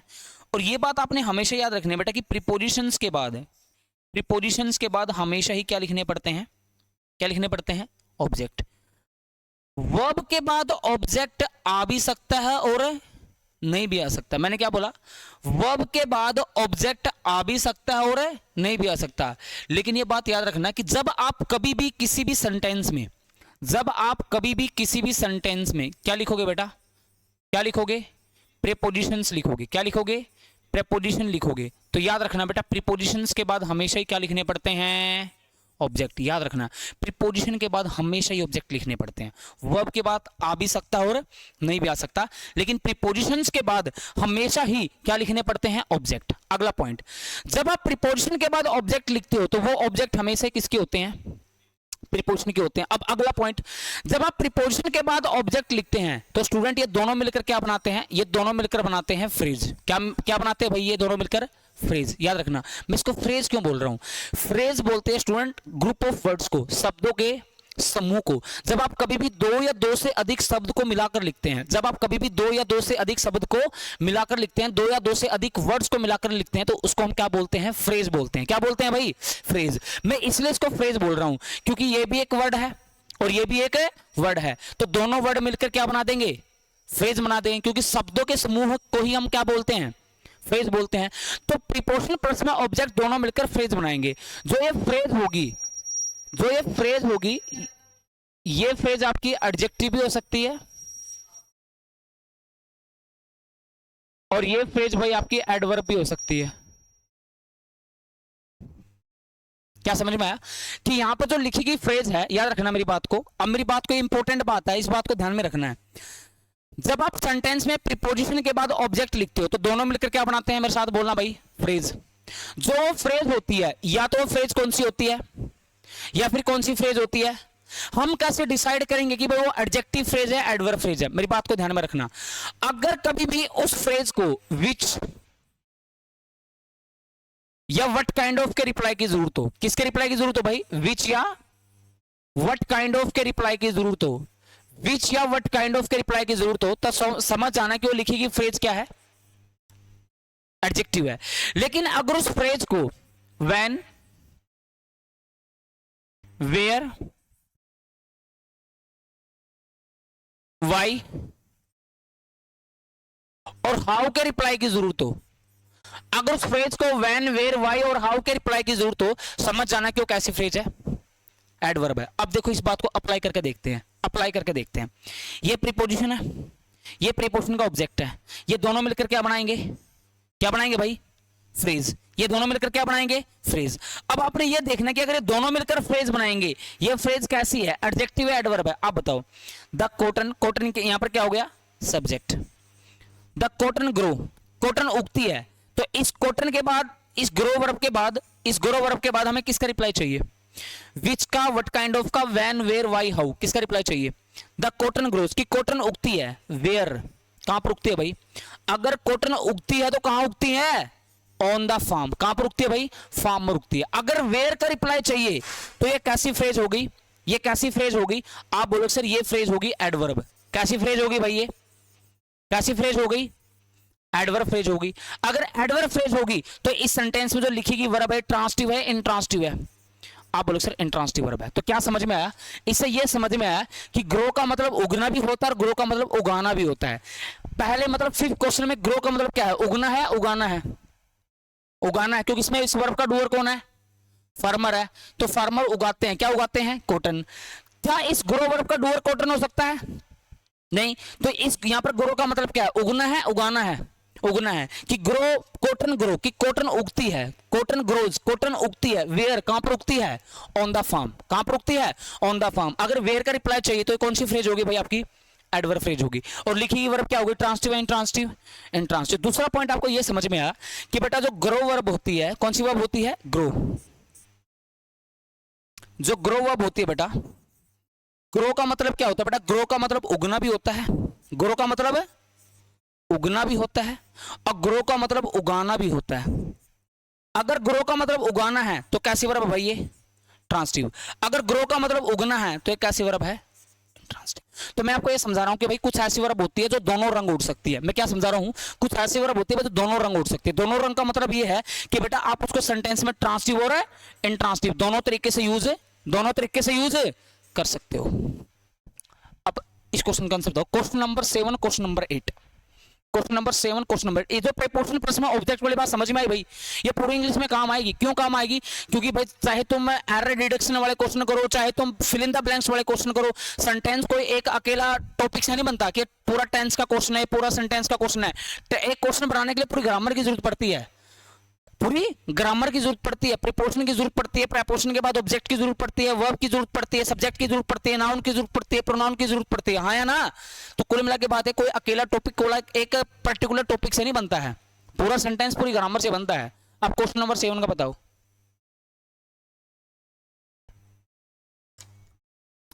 क्वेश्चन नंबर 7 का आंसर बताओ। क्वेश्चन नंबर 7 का आंसर बताओ भाई। The shopkeeper sells the smartphones, smartphones लिखना बेटा, ऐसा लगाना, ये स्मार्टफोन्स है बेटा। Like a hot cake, the smartphone sell like a hot cake. देखो मैं आपको समझाने की कोशिश करता हूं बेटा, दोनों सेंटेंस में वर्ब सेम है, अलग अलग है? दोनों सेम है। पहले सेंटेंस में बेटा सेल कैसी वर्ब है? ट्रांसिटिव है, इंट्रांसिटिव है? ट्रांसिटिव है। द शॉपकीपर सेल्स, कि शॉपकीपर बेचता है। व्हाट, क्या बेचता है भाई? अगर शॉपकीपर बेचता तो व्हाट क्या बेचता है? स्मार्टफोन्स बेचता है। तो इस वर्ब के बाद किसका रिप्लाई चाहिए? तो कैसी वर्ब हो गई? अगला क्वेश्चन देखो बेटा, द स्मार्टफोन सेल्स। देखो भाई इस बात को तुम ऐसे भी लिख सकते थे या फिर ऐसे भी समझ सकते थे बेटा। यहां पर इस सेल वर्ब का डूअर कौन है? शॉपकीपर है। क्या सेल वर्ब का डूअर स्मार्टफोन हो सकता है? क्या स्मार्टफोन खुद को बेच सकता है भाई? ऐसा हो सकता है भाई स्मार्टफोन ने नोकिया बेच दिया। अब ये तो पता चल रहा है बेटा शॉपकीपर ने बेच दिया फोन, ये तो अच्छी बात है। क्या कभी भी स्मार्टफोन सेल कर सकता है? नहीं। तो यहां पर सेल का मतलब क्या, बिकना है, बेचना है? बिकना है। कि स्मार्टफोन बिकते हैं, हाउ, कैसे बिकते हैं? Like a hot cake. तो यहां पर लाइक क्या बेटा, क्या है भाई? प्रीपोजिशन के बाद क्या लिखते हैं, बोलो बोलो? ऑब्जेक्ट। और प्रीपोजिशन प्लस में ऑब्जेक्ट दोनों मिलकर क्या बनाते हैं? तो अगर मैं आपसे पूछे फ्रेज कैसी है, एडजेक्टिव फ्रेज है, एडवर्ब फ्रेज है? कि स्मार्टफोन सेल, कि स्मार्टफोन बिकते हैं, हाउ, कैसे बिकते हैं? कैसे बिकते हैं भाई? Like a hot cake. Like a hot cake का मतलब होता है रैपिडली। रैपिडली, रैपिडली का मतलब होता है धड़ाधड़। लाइक ए हॉट केक एक इडियम होती है, लाइक ए हॉट केक एक इडियम होती है, और लाइक ए हॉट केक का मतलब क्या होता है, रैपिडली होता है। क्या होता है भाई? रैपिडली। और रैपिडली को हिंदी मतलब बोलते हैं भाई धड़ाधड़। कि स्मार्टफोन बिकते हैं, हाउ, कैसे बिकते हैं smartphone? Like a hot cake. तो ये प्रेपोजिशन होगी, ये इस प्रेपोजिशन का क्या हो गया, ऑब्जेक्ट। दोनों मिलकर क्या बनाएंगे, फ्रेज। ये कैसी फ्रेज हो गई, एडवर्ब। क्यों हो गई? क्योंकि किसका रिप्लाई चाहिए है, हाउ का। जो word when, where, why, how के रिप्लाई होते हैं, किसके वर्ड होते हैं? वैन, वेयर, वाई, हाउ के रिप्लाई होते हैं। किसके रिप्लाई होते हैं भाई? वैन, वेयर, वाई, हाउ के रिप्लाई होते हैं। वो वर्ड वो फ्रेज क्या होती है, वो वर्ड वो फ्रेज क्या होती है भाई? वो वर्ड वो फ्रेज हमेशा ही एडवर्ब होती है। चाहे फ्रेज हो, चाहे क्लोज हो, चाहे शब्द हो, कोई फर्क नहीं पड़ता। बात समझ में आएगी नहीं? और जो वर्ड जो फ्रेज किसका रिप्लाई होते हैं, विच या व्हाट काइंड ऑफ का रिप्लाई होते हैं। किसका रिप्लाई होते हैं भाई? विच और व्हाट काइंड ऑफ का रिप्लाई होते हैं। वो वर्ड वो फ्रेज हमेशा क्या होते हैं, एडजेक्टिव। जैसे मैंने लिखा, he is a great man, what kind of man? Great. Great adjective हो गया। He is a strong person, what kind of person? Strong, तो स्ट्रॉन्ग एडजेक्टिव हो गया। ही इज ए क्या नाम है, honest person, what kind of person? Honest, honest adjective हो गया। जो वर्ड्स विच या व्हाट काइंड ऑफ के रिप्लाईज होते हैं, वो वर्ड हमेशा किसके होते हैं, एडजेक्टिव के। वो वर्ड भी हो सकते हैं, वो फ्रेज भी हो सकते हैं, वो क्लोज भी हो सकता है। अब आते हैं इस क्वेश्चन पर। चलिए भाई, बहुत बढ़िया। तो 7 8 के बाद क्वेश्चन नंबर 9 और क्वेश्चन नंबर 10। अब लास्ट क्वेश्चन का आंसर बताओ, और उसके बाद मैं कुछ आपके लिए वर्ब लिखता हूं। कौन कौन सी वर्ब है बेटा जो दोनों रंग ओढ़ सकती हैं? वो कौन कौन सी वर्ब है जो दोनों रंग ओढ़ सकती है? अब क्वेश्चन नंबर 9 और क्वेश्चन नंबर 10 का आंसर बताओ।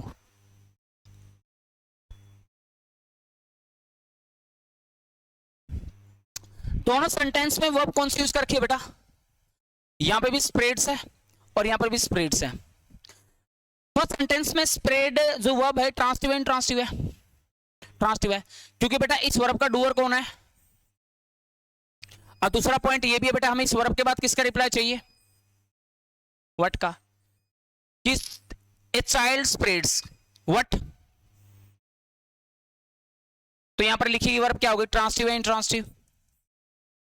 अब वही कहानी बेटा, इस स्प्रेड्स के बाद क्या लिख रखा है, ऑन। ऑन यहां पर क्या है, प्रीपोजिशन के बाद क्या लिखते हैं, क्या लिखते हैं, प्रीपोजिशन प्लस में ऑब्जेक्ट, दोनों मिलकर क्या बनाते हैं। अब मैं आपसे पूछना चाहता हूं, ये फ्रेज एडजेक्टिव है या एडवर्ब है? सब मिल्क सब्जेक्ट हो गया, तो मिल्क तो स्प्रेड नहीं करेगा। क्या पर स्प्रेड का मतलब क्या है, फैलना है या फैलाना है? फैलना है। और यहां पर इस वर्ब का डूअर कौन था, तो इसका मतलब फैलना था, फैलाना था, क्योंकि यहां पर फैलाने वाला बच्चा था। ए चाइल्ड स्प्रेड, कि चाइल्ड ने फैलाया, व्हाट, क्या फैलाया, सम मिल्क। अब यहां पर मिल्क, यहां पर स्प्रेड वर्ब है बेटा, इस स्प्रेड का मतलब फैलना है, फैलाना है, फैलना है। कि सम मिल्क स्प्रेड, कि कुछ मिल्क फैला, वेयर, कहां पर फैला।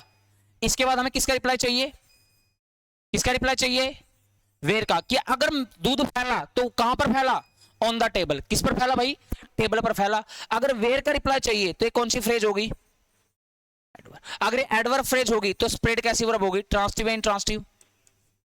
तो क्या समझ में आया, इस समय ये समझ में आया कि जो स्प्रेड वर्ब होती है, कौन सी वर्ब होती है स्टूडेंट, स्प्रेड। कहां पर, अभी डिस्कस करता हूं।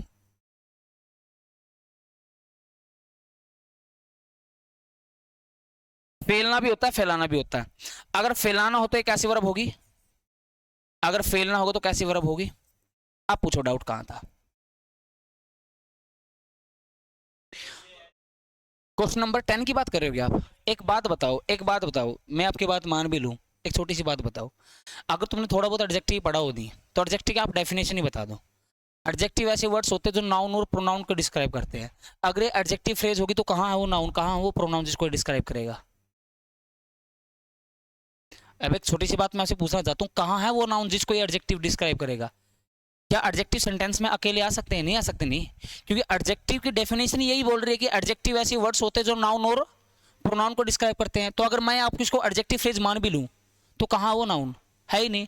लेकिन एडवर्ब की डेफिनेशन क्या होती है? एडवर्ब ऐसे वर्ड्स होते हैं जो वर्ब को, एडजेक्टिव को और दूसरे एडवर्ब को डिस्क्राइब करते हैं, नाउन को नहीं, वर्ब को, एडजेक्टिव को और दूसरे एडवर्ब को डिस्क्राइब करते हैं। यहाँ पर दूसरा एडवर्ब तो है नहीं, एडजेक्टिव भी है नहीं, लेकिन वर्ब तो है नहीं। तो ये जो ये एडवर्ब फ्रेज है ये इस वर्ब को डिस्क्राइब कर रहा है। नहीं नहीं नहीं, एडवर्ब सिर्फ डिस्क्राइब करता है वर्ब को, एडजेक्टिव को, दूसरे एडवर्ब को। एडजेक्टिव सिर्फ नाउन को डिस्क्राइब करते हैं, डिटरमिनर हमेशा ही नाउन को डिटरमाइन करते हैं। एडवर्ब कभी भी नाउन को डिस्क्राइब नहीं कर सकता, कभी भी नहीं, मतलब कभी भी नहीं। आप एक पूरा एक क्वेश्चन बता दो, एक क्वेश्चन ले आओ मेरे सामने, पूरी इंग्लिश दे दी मैंने आपको, पूरा दे दिया, पूरा ब्रह्मांड में कोई क्वेश्चन ले आओ जहां एडवर्ब नाउन को डिस्क्राइब कर दे, डेफिनेशन ही नहीं है। क्योंकि एडवर्ब ऐसे वर्ड्स होते हैं किसको डिस्क्राइब करते हैं, या तो वर्ब को या एडजेक्टिव को या दूसरे एडवर्ब को। ये डेफिनेशन के थ्रू मैं इस बात को एग्जांपल के साथ भी कभी डिस्कस करूंगा, टॉपिक स्टार्ट होगा कभी। अगर आप एडजेक्टिव मानोगे नहीं तो एडजेक्टिव तो बिना नाउन का आएगा नहीं भाई, तो कोई ना कोई नाउन लिखना पड़ेगा। तो कॉमन सेंस से पता लग रहा है कि ये एडवर्ब फ्रेज ही होगी जो इस वर्ब को डिस्क्राइब कर रही होगी। दूसरा पॉइंट, हमें सिर्फ यहाँ पर वेयर का रिप्लाई की जरूरत है। किसका रिप्लाई की जरूरत है? वेयर का। तो कुल मिला के देखो, अब आता हूँ मैं लास्ट पॉइंट पर, कंक्लूजन पर आता हूँ। कंक्लूजन ये है भाई कि कुछ ऐसी वर्ब होती है जो दोनों रंग उड़ सकती है, कुछ ऐसी वर्ब होती है जो दोनों रंग उड़ सकती है। दोनों रंग का मतलब ये है कि आप उस सेंटेंस में उस वर्ब को ट्रांसिटिव वर्ब के तरीके से भी यूज कर सकते हो और इंट्रांसिटिव वर्ब के तरीके से भी यूज कर सकते हो। किस वर्ब के तरीके से यूज कर सकते हो भाई? ट्रांसिटिव वर्ब के तरीके से भी और इंट्रांसिटिव वर्ब के तरीके से भी। कौन कौन सी वर्ब है देखो भाई, नोट करके लिखते हैं। ऐसी वो कौन कौन सी वर्ब है जिनको हम दोनों तरीके से यूज कर सकते हैं? देखो भाई कौन कौन सी वर्ब्स है।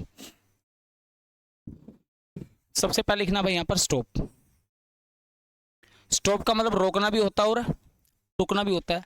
फ्लाई है, फ्लाई का मतलब उड़ना भी होता है और उड़ाना भी होता है, ठीक है।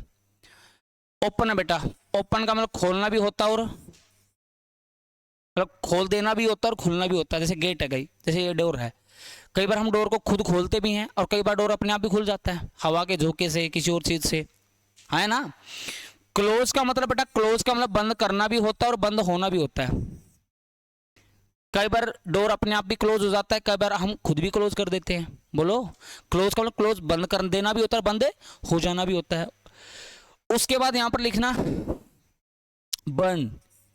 बर्न का मतलब क्या होता है बेटा? इसका मतलब जलना भी होता है और जलाना भी होता है। जब आप लग जाओगे तो लोग आपसे जलेंगे, और कई बार ऐसा अपना कोई दोस्त लग जाता है तो हमें थोड़ी जलन महसूस होती है ना। तो बर्न का मतलब जलना भी होता है और जलाना भी होता है, याद रखना है। और बॉयल का मतलब क्या होता है स्टूडेंट? बॉयल का मतलब उबलना भी होता है और उबालना भी होता है, दोनों मतलब होते हैं। इसका मतलब उबलना भी होता है और उबालना भी होता है। अगर मैं मेल्ट की बात करूं बेटा, मेल्ट, मेल्ट का मतलब पिघलना भी होता है और पिघलाना भी होता है, दोनों मतलब होते हैं। पिघलना भी मतलब होता है, पिघलाना भी मतलब होता है, ये ध्यान में रखना है। उसी प्रकार से बेटा स्प्रेड है। स्प्रेड का मतलब क्या होता है बेटा? स्प्रेड का मतलब फैलना भी होता है और फैलाना भी होता है, फैलना भी और फैलाना भी होता है, ध्यान में रखना है। उसी प्रकार से बेटा कुक वर्ब है। कुक का मतलब पकना भी होता है और पकाना भी होता है। कुक का मतलब क्या होता है?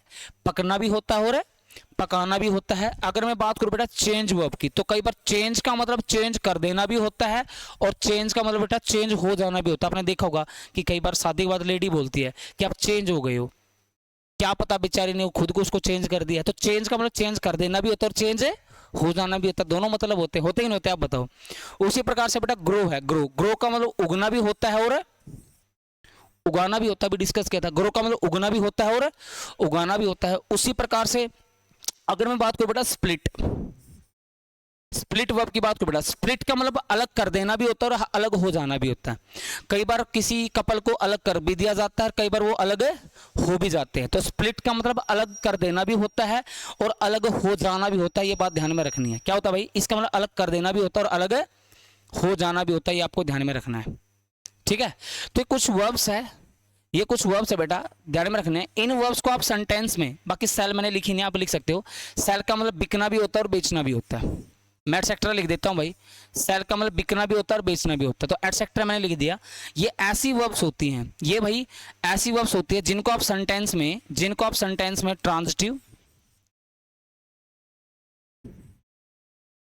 ट्रांजिटिव, और इंट्रांजिटिव,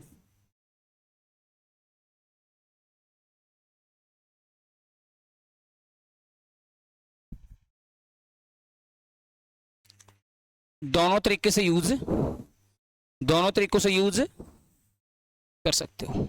आप इसको दोनों तरीके से यूज कर सकते हो। यहाँ पर जो लिखी गई वर्ब्स है नहीं, आप इनको दोनों तरीके से यूज कर सकते हो, ट्रांसटिव भी और इंट्रांसटिव भी। यहाँ तक बताओ भाई किसी प्रकार का कोई डाउट हो। अभी तक मैंने इतना पढ़ा है कि वर्ब क्या होता है और वर्ब के टाइप्स कितने होते हैं। पहला टाइप हमने डिस्कस किया ऑक्सिलरीज वर्ब। दो प्रकार के होता है, एक प्राइमरी होता है, एक मोडाल्स होता है। प्राइमरी हम पढ़ चुके हैं, कहाँ पढ़ चुके हैं, टेंस में पढ़ चुके हैं। एक पढ़ना बाकी है बेटा मोडाल्स, जिसको हम अलग पढ़ेंगे, ठीक है नहीं। सेकंड टाइप आपका कौन सा है, मेन वर्ब। मेन वर्ब किसको रेफर करता है, एक्शन को। एक्शन कितने प्रकार का होता है, दो प्रकार का। कौन कौन सा, ट्रांसटिव और ट्रांसटिव वर्ब क्या होता है, जिनके बाद क्या आता है, ऑब्जेक्ट। इंट्रांसटिव वर्ब क्या होता है, जिनके बाद ऑब्जेक्ट है नहीं आता। हाउ कुड बी आइडेंटिफाई कि दिस वर्ब इज ट्रांसटिव और इंट्रांसटिव। अगर आपको कभी भी किसी भी वर्ब के बाद व्हाट या होम के रिप्लाई की जरूरत है तो समझ जाना कि लिखी गई वर्ब क्या है, ट्रांसटिव, और उसके बाद डायरेक्ट ऑब्जेक्ट आएगा। अन्यथा वर्ब क्या बच गई भाई, इंट्रांसटिव बच गई। तो ट्रांसटिव और इंट्रांसटिव को डिक्लेयर करने का सबसे बेस्ट मैकेनिज्म होता है, ये सबसे बेस्ट मेथड होता है। इसमें कोई रटने की जरूरत नहीं पड़ती भाई, सीधी सी बात है कि अगर इस तरीके से पढ़ोगे तो ना रटने की जरूरत है, ना रूल पढ़ने की जरूरत है।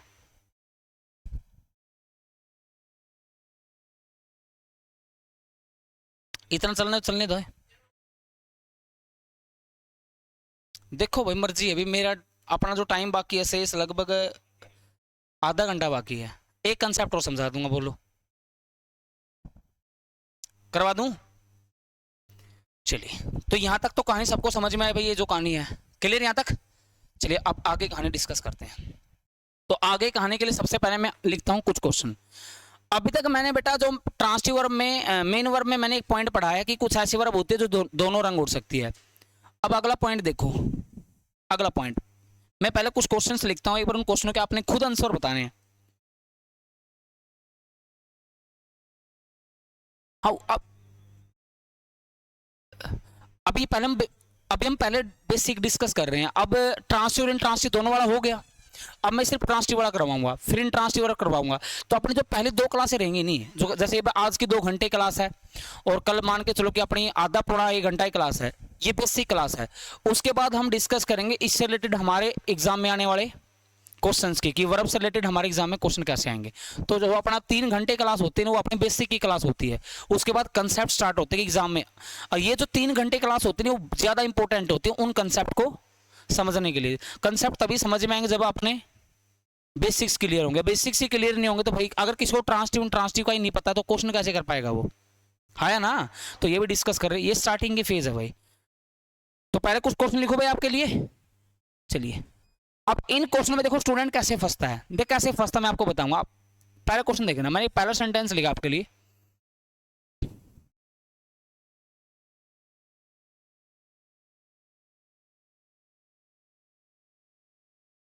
दे विल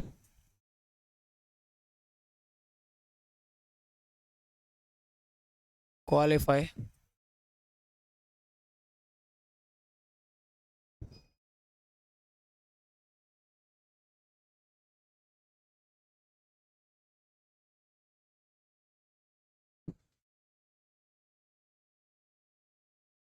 सेकंड क्वेश्चन है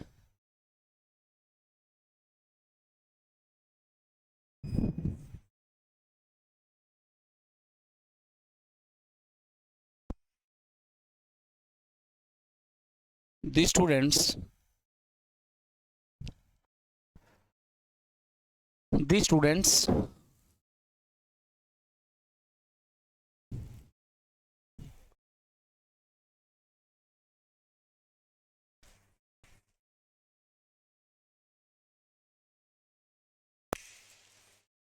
the student are demanding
Kamal couldn't answer.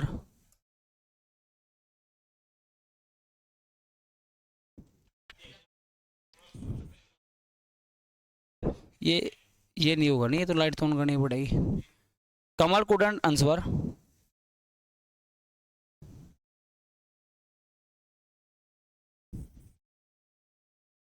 to my questions. अरे भाई अब इधर ध्यान दो, अब इधर ध्यान दो भाई, अब इधर ध्यान दो, इधर बोलो ना अब. These people have stressed on this topic yet. Kamal couldn't answer to my questions. The man married with her. These students are demanding for a quick solution. They will qualify in this exam easily. We couldn't afford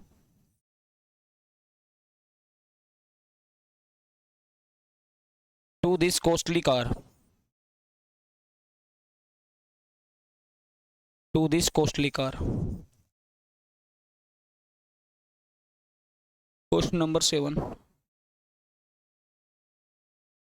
7 question है.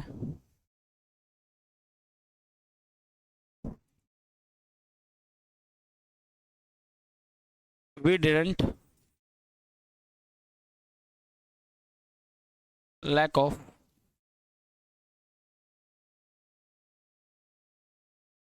ऐसे तेज बारिश आ रही है भाई. चलिए कुछ question है इनको डिस्कस करते हैं. एक बार इन क्वेश्चनों को एक बार अच्छे से रीड करो भाई. 7 क्वेश्चन ही है, 7 क्वेश्चनों को एक बार रीड करो. They will qualify in this exam easily. These students are demanding for a quick solution. The man married with her. These people have stressed on this topic yet. Or Kamal couldn't answer to my questions. We couldn't afford to this costly car. Or we don't lack of anything.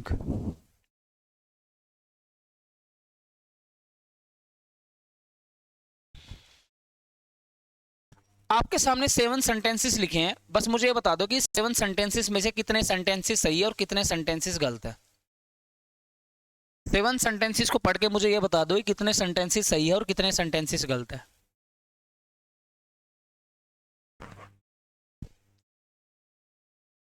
एक बार इन 7 sentences को पढ़ के मुझे ये बता दो कि इन sentences में से कितने सेंटेंसेस सही है और कितने सेंटेंसेस गलत है.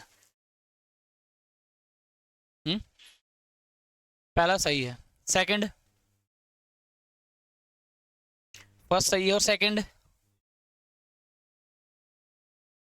मतलब एक बार आप अपनी समझदारी का परिचय मतलब एक बार अपनी समझदारी का यूज करके बस मुझे बता दो कि कितने क्वेश्चन सही है. दूसरा सही है. थर्ड क्वेश्चन बेटा,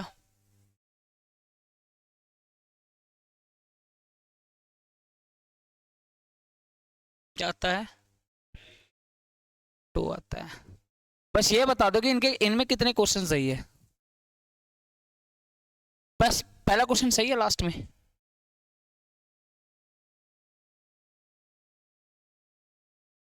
कोई नहीं, बस ये 7 क्वेश्चन समझाने हैं.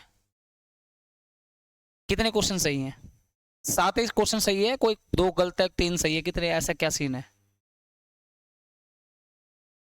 तुम्हें सारे सही लग रहे हैं?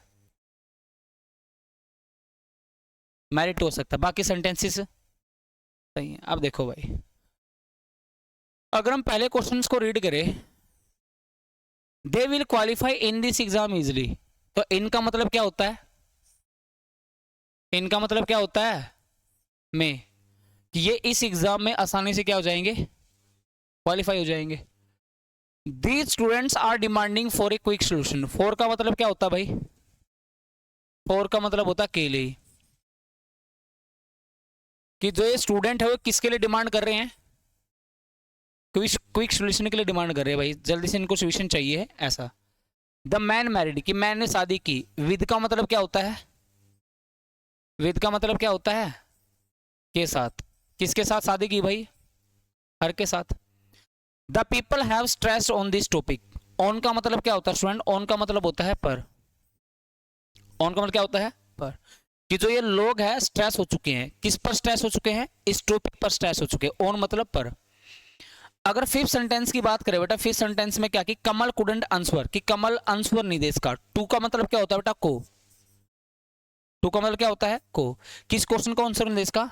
माय क्वेश्चंस, मेरे क्वेश्चंस को आंसर नहीं दे इसका वो। अगर सिक्स क्वेश्चन की बात करें बेटा, वी कुडंट अफोर्ड, हम अफोर्ड नहीं कर सके। किसको अफोर्ड नहीं कर सके भाई? किसको अफोर्ड नहीं कर सके? कॉस्टली कार को अफोर्ड नहीं कर सके, महंगी कार को अफोर्ड नहीं कर सके। टू का मतलब होता है को। We didn't lack of anything, of का मतलब क्या होता है बेटा? कि हमें किसी भी प्रकार की कमी नहीं है। लैक का मतलब होता है बेटा कमी, कि हमें किसी भी प्रकार की कमी नहीं है। अब मेरी बात को ध्यान से सुनो, अगर ये भी इन सेंटेंस को तुम ऐसे पढ़ोगे बेटा, ये सारे सेंटेंस सही है, लेकिन मैं आपको बताना चाहूंगा ये सारे सेंटेंस गलत है। इनमें से एक सिंगल सेंटेंस भी सही नहीं है, एक सिंगल सेंटेंस भी। मैं एक बार फिर बोल रहा हूँ, मीनिंग ट्रांसलेशन ने कभी हमें आज तक कभी इंग्लिश सीखने नहीं दिया है। अगर कभी भी तुम मीनिंग ट्रांसलेशन करोगे नहीं तो आप कभी जिंदगी भर इंग्लिश नहीं सीख सकते। अभी मैंने एक बात बताई थी, एक बात बताओ, अगर ये सेंटेंस इतना लिखो बेटा, दे विल क्वालिफाई,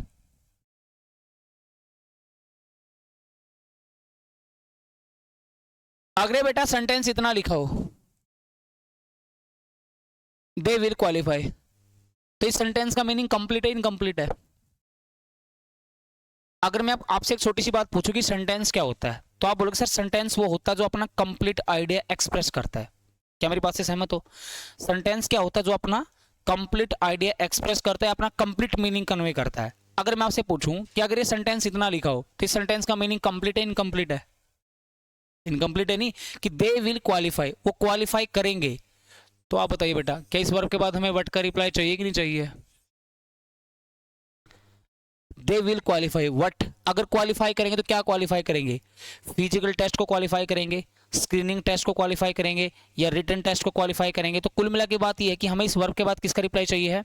व्हाट का। अगर व्हाट का रिप्लाई चाहिए है तो हमें इस वर्ब के बाद डायरेक्ट ऑब्जेक्ट चाहिए कि नहीं चाहिए? आप बताओ भाई। अगर डायरेक्ट ऑब्जेक्ट चाहिए तो वो ऑब्जेक्ट इस प्रेपोजिशन का होना चाहिए, इस वर्ब का होना चाहिए?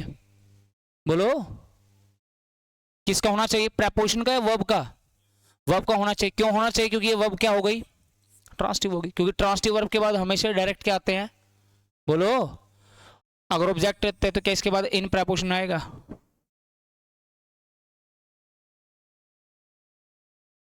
तो मीनिंग ट्रांसलेशन के चक्कर में कोई फायदा होगा नहीं। तो मैं एक बार फिर बोल रहा हूं कि अगर आपने कभी भी किसी वर्ब को ट्रांसिटिव या इंट्रांसिटिव डिक्लेयर करना है, तो आपको जो मैंने मेथड सिखाया नहीं, जो मैकेनिज्म सिखाया, कि अगर कभी भी किसी भी वर्ब के बाद व्हाट या हुम के रिप्लाई की जरूरत हो तो समझ जाना कि उस वर्ब के बाद लिखा गया वर्ड क्या होगा? ऑब्जेक्ट होगा। अगर ऑब्जेक्ट होगा तो लिखी वर्ब क्या होगी भाई?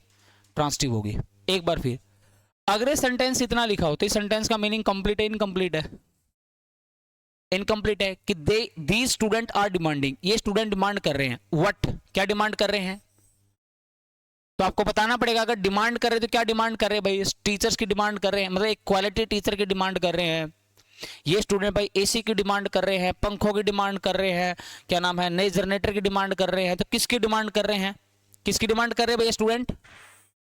अगर एक क्विक सोल्यूशन की डिमांड कर रहे हैं तो क्विक सोल्यूशन किसका ऑब्जेक्ट होगा? इस फोर प्रेपोजिशन का होगा, इस डिमांड वर्ब का होगा।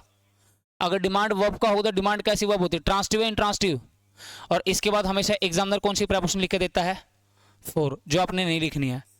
क्वालिफाई के साथ हमेशा एग्जामिनर फोर प्रेपोजिशन लिख के देता है, सॉरी, क्वालिफाई के साथ हमेशा एग्जामिनर इन प्रेपोजिशन लिख के देता है, और डिमांड वर्ब के साथ बेटा हमेशा कौन सी प्रेपोजिशन लिख के देता है? फोर। याद रखना, हमेशा लिख के देता है, क्योंकि उसको पता है कि जो अपना जो भोला भाला स्टूडेंट है मीनिंग और ट्रांसलेशन 100% करेगा, और मीनिंग और ट्रांसलेशन के चक्कर में खुद फंसेगा।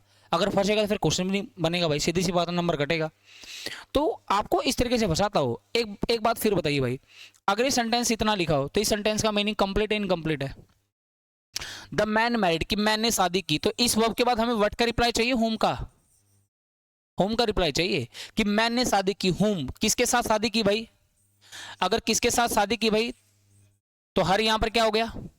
तो ये ऑब्जेक्ट इस प्रेपोजिशन का होगा या मैरी का होगा?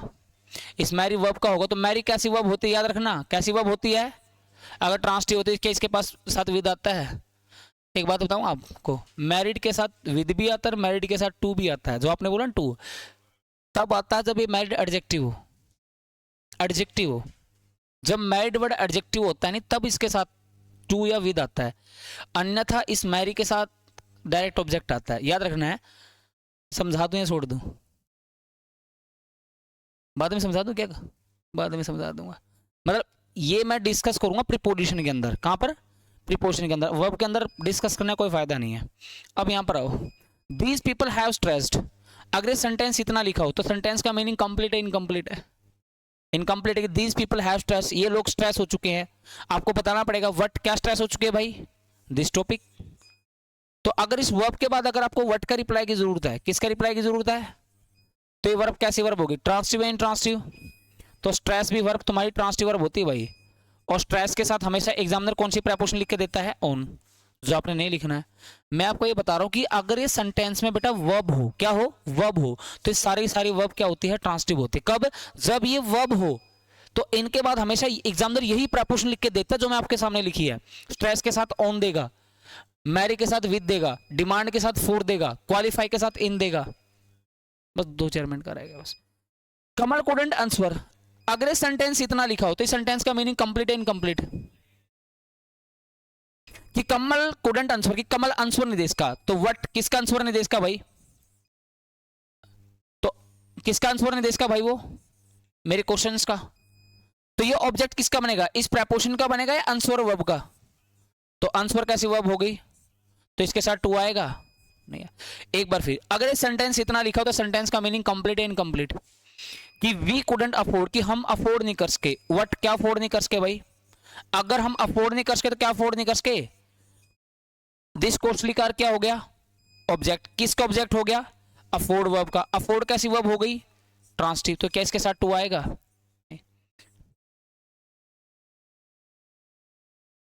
एक बार फिर, अगर ये सेंटेंस इतना लिखा हो तो इस सेंटेंस का मीनिंग कंप्लीट है इनकम्प्लीट है?